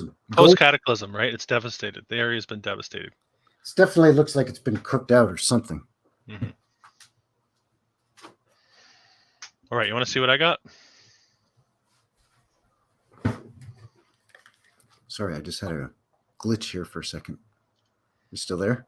Yeah, I don't have a ton, but I have a few things I can share on Nanaimo. Jumping back to Nanaimo, we jumped over to Alberta, back to BC, baby. Back to BC. We're beeping and bopping all over the place here. We're bopping and scatting all over the place. For those of you that don't know, that's our little provincial, province-to-province rivalry. BC, Alberta, Frankie and I. Yeah, and who knows why that started? I have no idea. What's that all about? Yeah, I don't know.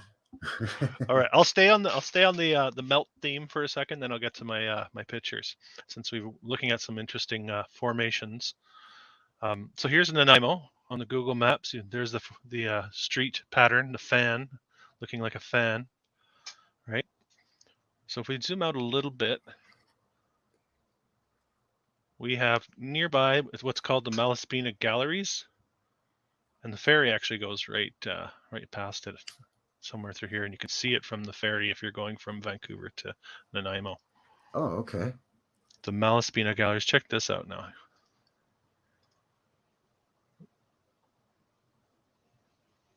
All right. So we've got some interesting formations on the beach there. Oh. Looking very melty. I've never seen that before. Freya, you seeing this? This one caught my eye when I was on the ferry, actually, and I had to check it out. I'm getting a bit of bubbly, crusty. This looks hard. This is not soft, right? This is all hardened. Yes. Pretty interesting. Yeah, it looks very. Yeah, bubbly. So, in fact, sort of where it's kind of reddish there, it looks like bubbles that have popped almost. Mm-hmm. If you're boiling something thick on the stove, like a stew, and the caramelized sugar, maybe. Pops. Maybe caramelized sugar. Sometimes you get that look. Yeah, but even up where it's sort of orangey red above the gray bands. Yeah, there. See where there's some holes? It's like it bubbled and then the bubble popped. Boop. Meltolithic, yeah. There's a few more. This is just what Google Earth supplies us. This is that location, right? So just a couple. You can see it there from afar, just along this ridge here. There are other islands that show very similar formations as well in the area. You've been there, Dragon Sage in the box is saying he's been there. Yeah, that's cool. Show a few more, and then I'm gonna jump over to one more spot, and then we're gonna get back to our old-timey photos. There's a couple more here. Yeah, that looks interesting. Very odd. Yeah, I see again, like Drumheller in the comments where that's not Canada, or that doesn't look like Canada. This doesn't look like stuff that I've seen in Canada either. It's strange, isn't it? It's a very strange formation. I didn't actually look up the official narrative. That would be there. There's the last one I'll show is this one. But you can check this out on Google Maps if you're interested and look more into it. Like I said, a lot of the Gulf Islands, which would be this island chain, they have this. They would just say that's just erosion from the ocean hitting it, and it wears away different layers at different rates due to how soft or hard it is, and yada yada yada. But it's like don't the trees prefer growing in the softer soil than in the harder stuff? So by that theory, isn't the top layer the softer layer, and the stuff below it they say has been eroded should be the harder stuff? It's strange, right? So that's the Malaspina Galleries, not far away. And I get disoriented with this Google Maps business. Yeah, so do I. We've gone right side up here. Around. Yeah, so there's Nanaimo. So down would be south. So if we go down, let's go a little bit closer. We're still in Nanaimo for this one. Petroglyph Provincial Park. It took a while to show up. Did you notice that? It's gone. There yeah. Zoom in. Not sure why you'd think they'd want to highlight the Bastion Fort shows up right lickety split. Mm-hmm, mm-hmm. But some of the other stuff, you got to really zoom in before it pops up. Mm-hmm. See, I've never heard of this or seen this either. Neither have I, and I've been to Nanaimo, so this. Okay, so I'll just quickly go over this, and I'll share what I think petroglyphs are for the most part. I think petroglyphs are a creation of the narrative. I don't think they're stretching that deep in time, and they're doing that 10,000 years ago, whatever they say. I think this is all part of distorting our timeline and misdirection, basically. So how old do you think something like that would be then if you were to throw a... Well, they say that 1948 they created this park. So 1948, maybe a couple years before to get it set up. Here they're showing you what they're doing. Casts and conservation.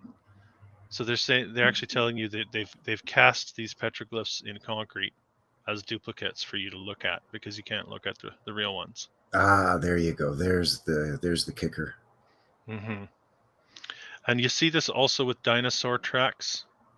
All those things, I think they're all BS stories. Those are all and you find it actually in places that look very melty. Like I think it's intentionally to divert your attention. So that's my theory on that, and I think there's something to it. And this is sort of what the rocks look like nearby, right? So, Well, there's always been questions about the aging of cave paintings and other petroglyphs on other stones in other parts of the realm. So yeah, I mean, it's you can. I mean, carbon dating is sketchy at best, but I mean, you can only carbon date organic matter or the remnants of carbon. You can't carbon date a rock or a brick or you know what I mean. So well, it would be pretty easy for them to copy designs of actual old petroglyphs that are still in their natural state, as opposed to casts of them or whatever. They just copy the style, and then they just say, "Oh no, these were actually petroglyphs, but we want to preserve them so you can look at these casts we made instead." Yeah, I'm pretty sure, and I think I got it from one of the Stolen History documentaries. They talk about the early cave paintings were being discovered in the late 1800s, and many people at the time knew them to be Darwinist forgeries. Cave paintings, and they always say they diminish once they're exposed. Like you can't go anywhere near them because the cave paintings just fade off really quickly, and they're very sensitive, delicate, in very delicate locations. Yeah, carbon dioxide, that old arch enemy, that whole thing that carbon dioxide is evil. Really? Yeah. Well, do you know that plants synthesize carbon dioxide, right, and create oxygen for us, right? So take off, eh? Yeah, falsification of the timeline is what I think it is, and I think there's a lot of that going on. What the hell is even that? Right? All right, let me show you a little bit of Nanaimo that I got. Now, there's some double ups here, so I'll probably move fairly quickly. Street scene. That's a nice shot of that hotel, though. That's that same hotel again. It's so nice. Yeah. Orpheum Theater next door. Oh, see, I didn't even notice that. I didn't catch one of that. Look at that.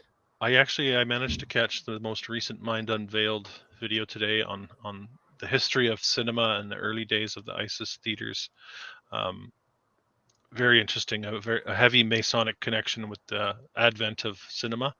Yes, It makes very interesting work that they do over there. But and it's funny how a lot of these theaters are rubber stamped with about a half dozen names, right? Orpheum Theater, this, and Pantages Theater. That's another one. Yeah, Palace Theater. Odeon is another one. Odeon. Yeah. So there's that tower that we looked at earlier on. Of course, it looks like they've painted the stone maybe down here, or stuccoed it or something. I don't know. Yeah, and they've also now added a concrete base around it. Yes, and they would say, it's to protect it and blah blah blah, but no, it's to hide there, because in the old photos I showed, there were doors and windows down there. Yeah. A good thing they got rid of the cannons, though. Maybe that somebody must have pointed it out to them over time. Say, hey, they're not going to believe this if we point the cannons in our direction. Well, yeah. Earlier in the chat, somebody commented on the video, and they were laughing at the cannons point 360 degrees. So yeah, they, like I had commented on, they point back in on the town that it's supposed to be protecting. Yeah, no, that's a good observation. It's just silly, right? And we get the old world street lights. I like these. They're cool. Look at that place. That's that other hotel, I think, right? Yeah, I think there's going to be definitely some duplicates from what you found. I could look at that all day, though. I know. Yeah. This is Chinatown. Apparently there were 4 different Chinatowns.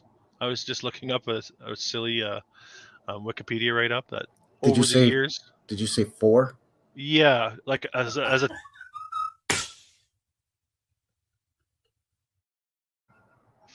yeah, my sentiments exactly, right? Anyway, Nanaimo had over time they had 4 different Chinatowns. So, whatever. Well, I know. Well, actually, no. You know what? Calgary had two. The Chinatown we have now, which is about 100 years old, is our second Chinatown. Sure. Yeah. So So Nanaimo sure, had why not move them around? Yeah, twice as confuse the many. narrative. Nanaimo had twice as many as you guys. So there.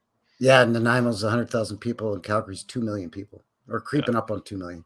And Nanaimo was half that size 20 years ago. So it's really just blown up in the last 20 years. That's crazy. Mm-hmm. That's a lovely build. Look at the brickwork along the eave there. Yeah. Yeah, and then you could tell it's a bricker. The Palace Hotel. Yeah. Again, not huge, but lovely. Mm-hmm. Mm-hmm. Interesting. Oh, here's that the bank that is now the Great National Land Building, they call it. So I figured I'd get one of the modern day so we could see that a little clearer. There it is. What the hell is that? That's the old banking symbol. It's funny that the bankers and the medical establishment are using the same symbol, almost like they're in cahoots. Huh.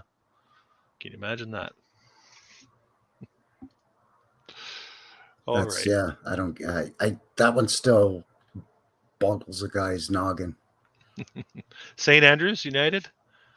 Can't see the top, but look, maybe stuccoed. What do you think? Yeah, it looks like it's been covered in some kind of schmutz or something. Something, yeah. But you can get that. You can still feel that old world peeking through. You know. Oh, it absolutely. But you could tell by the roof lines and the tops of Mm-hmm. those little towers. Like they Here. just even if that kind of stuff too. Yeah.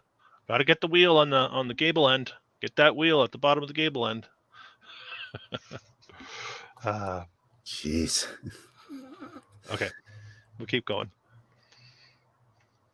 And What is that guy hauling? Straw? Hay? yeah, looking like hay probably, or sticks, but maybe. Let's see if we can zoom in. No, I can't see much. Maybe it's taking it to Chinatown. One of the 4 Chinatowns. Not sure which one to go to. He's lost. Very brick He's got to feeling. pull over and ask for directions. Say, buddy, can you tell me how to get to Chinatown? Which one, buddy? See, if I do this, you could almost think that you're in another country. You know, if you don't, just feels older. Feels older than it should feel. Mm-hmm. Yeah, the building. A lot of the buildings look aged. Mm-hmm.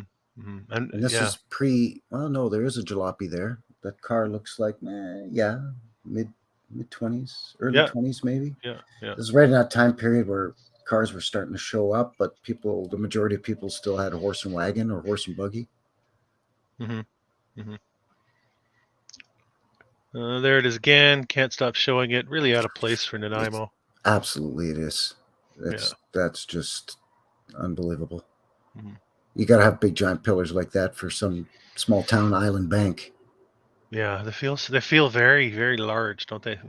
Like that. If it ain't got pillars, I ain't putting my money in there. It's got to have maybe at that's least what it is. 4 pillars. They're establishing trust with the customer by putting those. I don't trust them otherwise. It's got to have the Greco-Roman look, or I don't want it there, eh? Get it out of here. That's right. Hotel Windsor. Do we see this one? Not from that angle. Look at the roof line, hey? And then again, the street sloping down.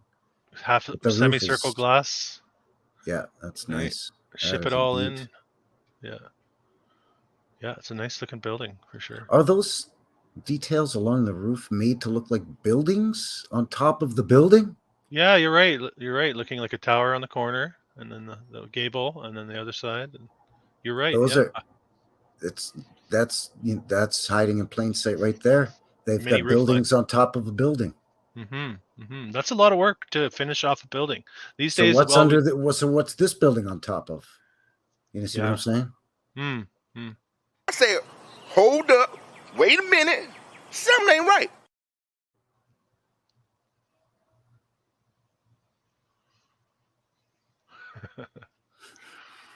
Something ain't right, that's for sure. That's why we're digging. Yeah. So I think we've seen a couple of these. I'll try to there that one is again. Now I don't know if this is Nanaimo, and I apologize if it's not. I saw Nanaimo attached to it. Possibly not, but I throw it in there anyway. an old fire hall, the gentleman posing up front. Yeah, that looks like it could be the fire hall number 2. I'm assuming that the fire hall that was in that photo that I showed with the firemen in front, I'm assuming because it was downtown that it was fire station number 1. So this is either number 2 or something. Probably number 2 because it's roughly the same time period, right? So that, Yeah. they would have gotten to a point where maybe they would have needed 2 fire halls or fire stations, whatever you want to call them. Mm-hmm. But it's still horse and buggy hauling the firefighting equipment. Yeah, it's early. It's so hard to tell because all the old fire stations all look the same. That's why they're probably given that designation. We'll make it a fire department. Yeah, that'll be the lookout tower to look out for the fires up on the tower, and then we'll have the ring a bell up there. Ring the bell, yeah. Fire. Until World War II, then all the bells get melted because it's a big metal and steel drive. Yeah, that whole story. Yeah. Okay. I'm going to show you just a couple from. Let me just go back to Google Earth. From Ladysmith, which is not far away, and I drove through there, and I actually stopped there last year because I saw some old world looking buildings. I'm just going to zoom out a bit more. We're not too far away. We're probably a 20-25 minute drive. There's Ladysmith right there. Nanaimo up here, Ladysmith down here. I just have 2 or 3 pictures I'm going to share from this location just to bolster the cause of the old world. So here's one structure, Ladysmith Town Hall. Right, not really fitting what we would think of for that area. Yeah, that's. I mean, it's got a dome. It's got what looks damaged? Like 4 clocks. It's got a bell, but it looks really old, or like it's been scorched. Maybe not. It does look melted, but it looks aged and scorched. It looks very old. You're right. Is this the same building? So it's been all fixed up. But look, the cannon. They have the cannon out. Oh well, there you go. That makes it official.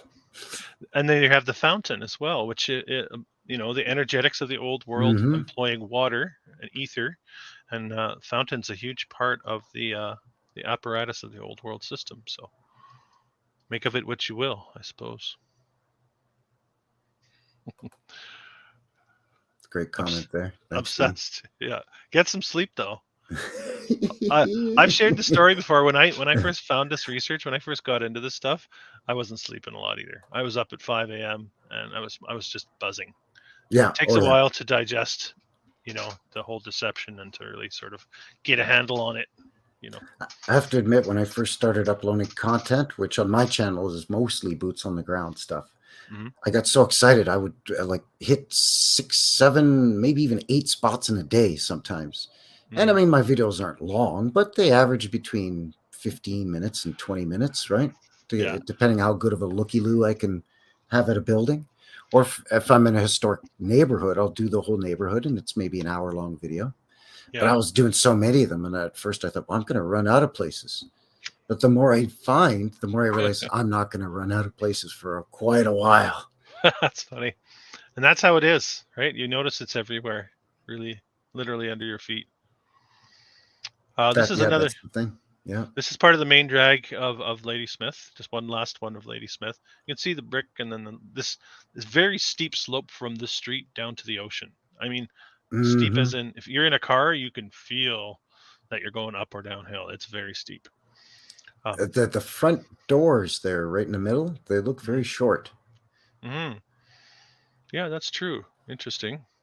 You can barely make it out here, but you got an interesting symbol going on here as well. Can't make it out all too well in here, but I saw it firsthand, and it really kind of. Oh, here you can see it very clearly. See that? Yeah. Isn't that interesting? And this whole stretch. Good luck symbol there. That's been co-opted as well. Yeah. Interesting. So that's just a little look at Ladysmith, and the whole main drag of Ladysmith has a lot of this type of brick. What does this building say on the top, Chris? What does that say? I think it might be Travelers, something SB or SL Travelers. Are you able to zoom in a bit, or Yeah, no? it's It pretty looks about grainy. as far. I couldn't get much on it. Oh yeah, it is the Travelers. Yeah. Yeah, I don't remember the two letters, but It might have Freemason connection. They refer to each other as fellow travelers. Hmm. I wonder if this is a Freemasons Hall. Interesting.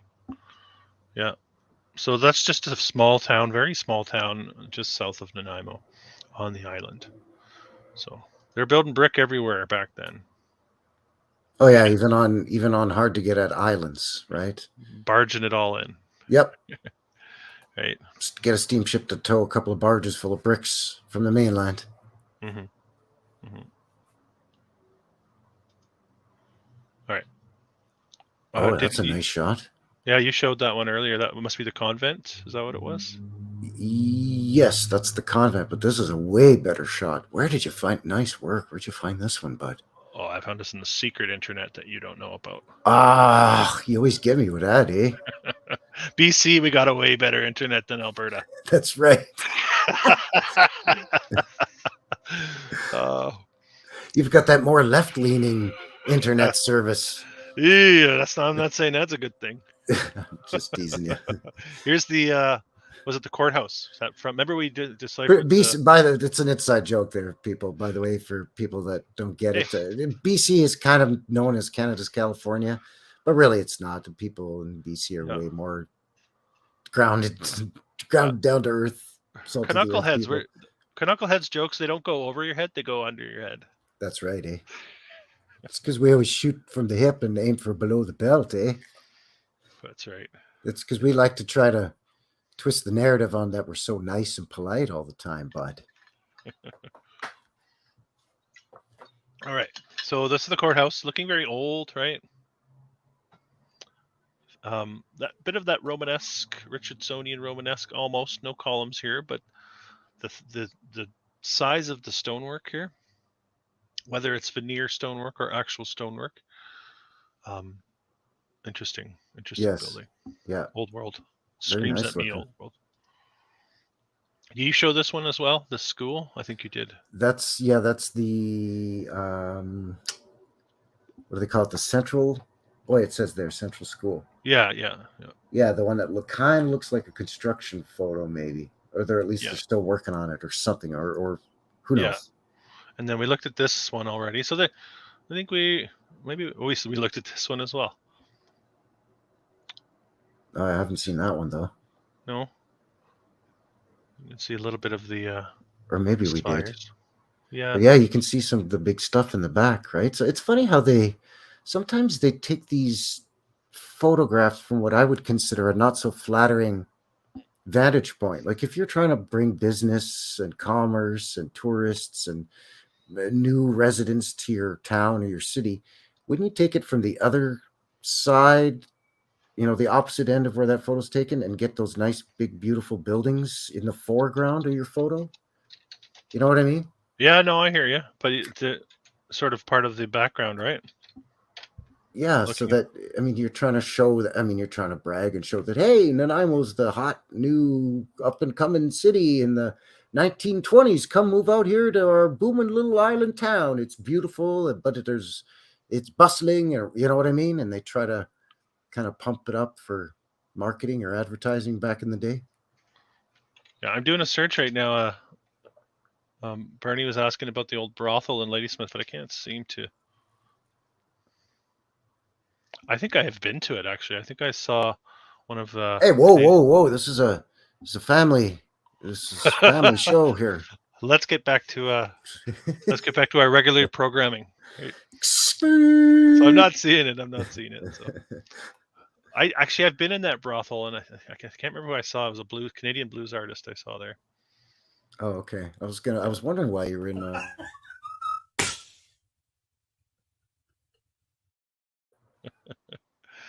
You got me. The old General Hospital. Some interesting science here, right? That's pretty impressive. Again, with the cupolas with domes on them. Yeah, interesting. Yeah, brick though, that looking like stone and brick. Hard to tell. This is all sort of blurred, but I don't know. Yeah, I'm There's- thinking it's brick and stone by the looks of it. And see, because it's such a large building, but those cupolas are so small, I think they're still using them as the part of just the air exchange, where they draw fresh air into the building and circulate it around through the building. Yeah, yeah. It doesn't have to be massive. It's easier to fit the narrative. Yeah. It doesn't have to be super massive like these big huge domes. Yeah, it looks like we found a lot of the same pictures. A few of them. Mm-hmm. There's an old church. I didn't see that one though. So it Yeah, got a gazebo there too. Yeah, it's nice. Yeah. What do you think those were? Like those bandstand style gazebos. Yeah, well, you have the spire coming up right up the top too, right? So I don't know, everything having to do with energetics, aesthetics, and energetics, and you can see little details here. Yeah. Yeah, there's a lot of tech on these. Even the house has some little bobby-holes and doodads poking That's up. right. Yeah. Yeah. Whether it's mimicking the old world look, possibly, or if it's just a part of the old world. Could be remnants. I mean, they probably wouldn't be as quick to try to tear all that tech or that old world tech down in some little town compared to, let's say, Vancouver or Victoria. They'd want to hit those bigger spots first. Well, Eric Durrett says gazebos are stops for the tube tunnels underneath. Well, that could be. Maybe if you bust open the floor and dig down underneath the gazebos, you'll find like an entrance to, a tunnel system down there. Maybe. Yeah, I've heard that theory actually. Yeah, it's not the first time. It's I've interesting. Heard that, yeah. It's all on the table. Man, that building on the left is just. Actually, you can actually get a sense of the depth of the brickwork and the detailing, just the texture on it and everything. Man, oh man! Like if you came to a contractor and said, "Okay, I'm in this little island town there that you got to get to by boat or ferry, and I need you to build me a hotel that'll be, 80 rooms, and he came at you with this, wouldn't you be like, where are you from, buddy? Morocco or Turkey? Or like, it's lovely, but it's not really fitting the Canadian narrative style. What you doing there, eh, buddy? I mean, it's gorgeous, but it's like a sore thumb. It's just sticking right out. Another look at that courthouse, and I think you showed this one as well. Yeah. Oh, look at that. Yeah. It's Occidental, and there's a modern day. Even in the sketch, they draw it with a mud flooded slope. Oh yeah, too. Yeah. Well, that's how it is. That's how it sits, right? And I mean, they're not going to bother hiding that. It's just some artist just sketching it. It's fine. Lower portion of the Palace Hotel. Okay. See the streets here as well. You got. I mean, that's a modern day, I realize, but maybe under the dirt that we're seeing, maybe they had a lot of this infrastructure already. Yeah, could very well be. Because didn't see any rail cars. There's sections of Stephen Avenue here in Calgary that they've repaved in brick, but that's because originally in the old photos they were brick, and then they tore up the brick or paved over it, and for a while there was cars driving up and down Stephen Avenue, but now they've got it back to pedestrian only and they put brick down again. Oh yeah. So yeah, it could be that even if in that modern photo it's new brick, it's to emulate what was originally there. So here's that this is strange. This is looking kind of new. This looks strange down here. So here's what we were looking at earlier, right? Yes. And then there's the yes. It's very strange because this isn't there, right? And this has been changed dramatically, but this doesn't feel like new at all in any way. It's a very strange situation, this building here. I don't know what to make of it. These guys, I don't know. You can see the grin here, the grainy grin. Yeah. What are you looking at with that smug look on your face, you fat bastard? It's like we're gonna deceive the generations to come. I'll fill my pockets. Right? Yeah, you could tell that there's something going on there. He's probably thinking, I'll steal it! No one will ever know! Well, I think we're figuring it out. So that's all I got. We've a lot of double ups, but interesting. Nanaimo. this Not this is this building right here. This is the third. It's the same building, but it's the third version. There's 3 different versions in photos that are all roughly Yeah. within 20, 30 years of each other. Very good point. Very good One point. with a tower, one without, and then this version, your version, doesn't have, like you said, that sort of jut out of the 3 extra windows and door off the Doesn't one have side. this part here. That's right. So it doesn't have this part here. It doesn't have this part here. But you have one. You'd think they would have done this and that at the same time. But you have Yes, one without the tower, but that still has this part. that's right. Sus. My kids would say sus. Yeah, that's what the kids are saying these days. Very sus. Yeah, that's something hanky going on with the post office / customs office in Nanaimo. Mm-hmm. Again, because the thing is, though, that a lot of these photos you can only what you have to go on is how it's labeled, the date that it's labeled at, right? So you have to sort of blindly trust the source. If it's dated 1891, you know, okay, 1891. So Yeah. if it's a photo that's labeled at a later date and there's less to the building, it's like, well, did they tear it down? Well, no, because then you said you saw modern photos of it and it still has the tower with the clocks on it. Mm-hmm. So we know that they didn't tear off the tower. So Yeah, it's a very chicken and egg thing. You know, Yeah. It's like, when are these photos dated and at what point, what was built? It's hard to blindly trust when it's so inconsistent. Yeah, exactly. Maybe I'd be more willing to blindly trust if you could get your effing story straight, but they can't get their story straight for us. That's exactly the thing. Yeah. I almost swore there. I think I swore the other night on my live too. So I heard YouTube doesn't like it if you drop F-bombs and things like that. Yeah. I try to keep it PG on my show too, but every once in a while I'll let slip the odd. Nothing super foul. I still try to make it kind of funny. Mm-hmm. Like the other day was really hot out, so I said it was hotter than Satan's taint. And I think I've used the term hotter than the devil's dick before. Oh, yeah. So, because, I like to mock him by making fun of him as I renounce him. So, Well, you got to think, the loins area it gets pretty hot. That's true, especially when the weather gets hot. Some of you in the States with that hot weather I've been seeing in the chat, that's got to be nasty, especially if you got high humidity. That's right. You got to use some baby powder or talcum powder down in the nether regions. Okay, Frankie, too much of a visual there. Otherwise, you get mud butt. Oh man, this is not PG anymore. You crossed the line. No, I've dragged it through the mud now. Dang it. The mud flood. Look what I done did. Some people don't like the term mud flood, hey? I noticed that. A few commenters are resistant to the people that are into this research but don't like the term mud flood. I've seen some of that too. Yeah. Well, because some people don't think it was some people don't think that there was a worldwide or realm-wide, however you want to put it, mud flood. Well, and I would agree with that. I would think that different parts of the world were hit by different catastrophes that manifested themselves in different ways. Like Drumheller, which is only an hour's drive away from where I am, looks like it was cooked by some kind of electric plasma burst or something, or carved fissures into the ground and cooked everything and melted stuff.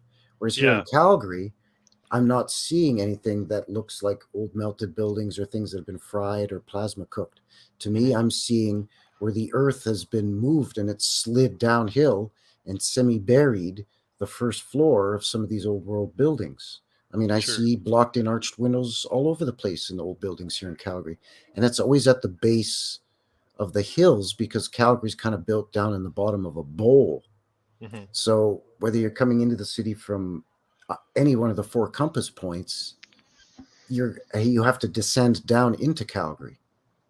Mhm. And the oldest neighborhoods are sort of right at the foot of these upper sort of, slightly higher elevations. Not much, 50 feet, 100 feet.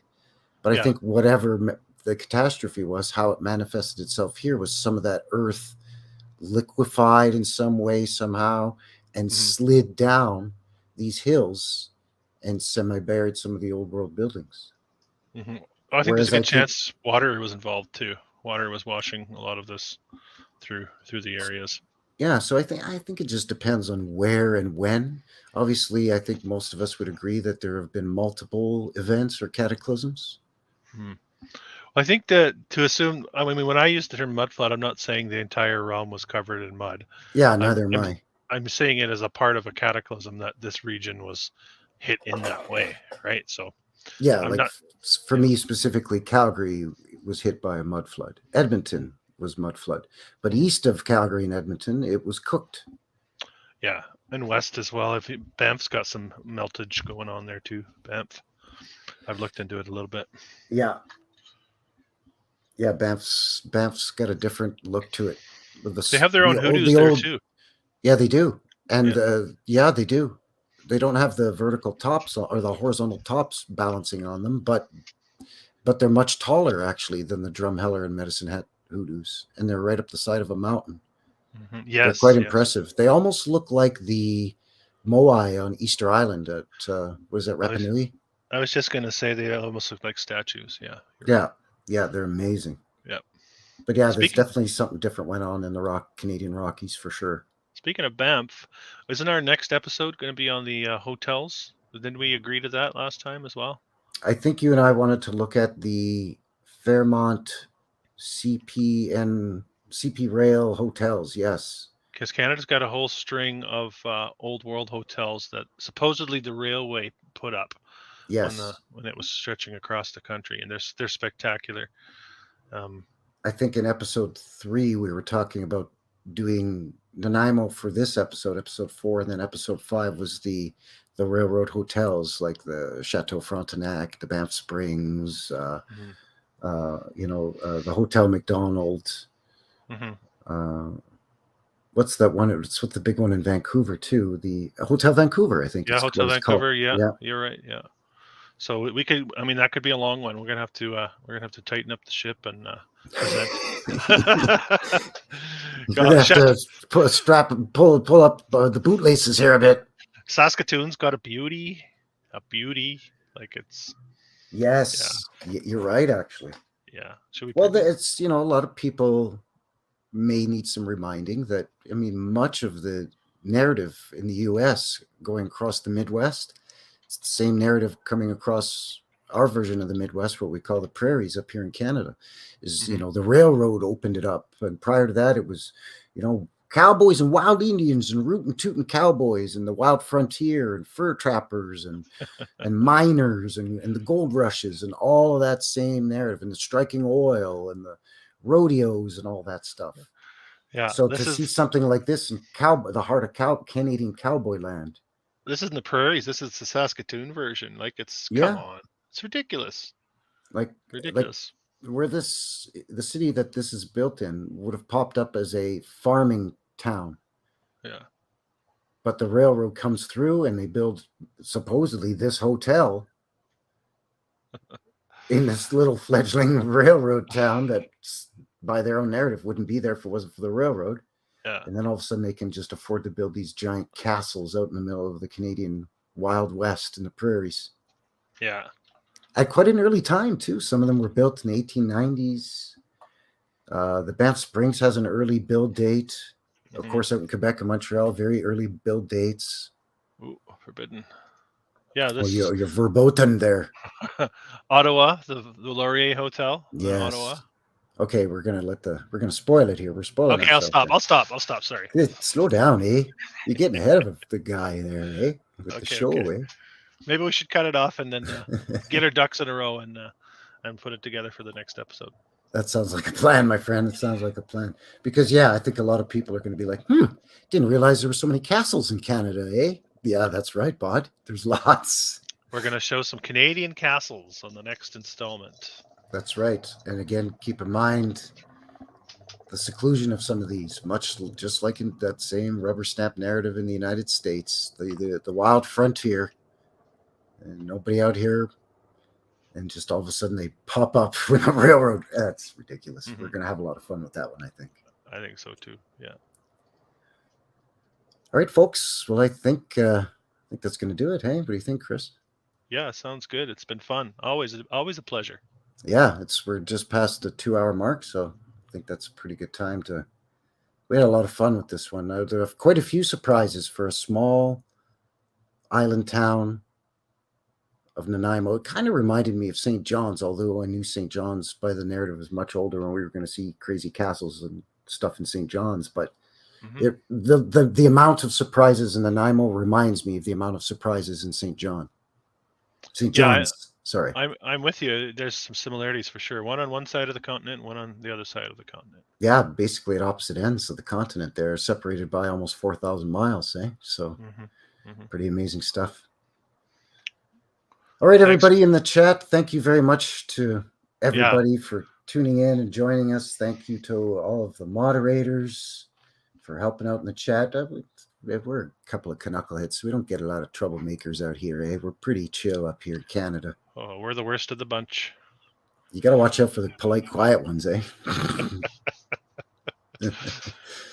So, yeah, thank you, everybody. Really, really appreciate everybody taking the time out of the tail end of their weekend here to join us here for another Canuckleheads Show, Ep.4, looking at the wacky city of Nanaimo. So thanks again, Chris, at Old World Exploration. Links and all the stuff down in the description box below. And, of course, you can reach me at all my deets in the box down below as well. If you're popping in after the fact, thank you very much as well, and consider subscribing to us. We're going to try to push Chris here at Old World Exploration out to 10,000 subscribers by Thanksgiving. Canadian or American? Either one. Take your pick. Either one would be terrific. Right on. And I just passed the 1,100 subscribers. So thank you to all of you for helping out little old me out here in the dark recesses of the interwebs. Really appreciate that. That's just been tremendous. So thanks to all of you for all your support, and thanks for supporting the show. Thanks for having fun with us, and take care out there. Thanks, everybody. See you guys. Take care. Let's get out of here.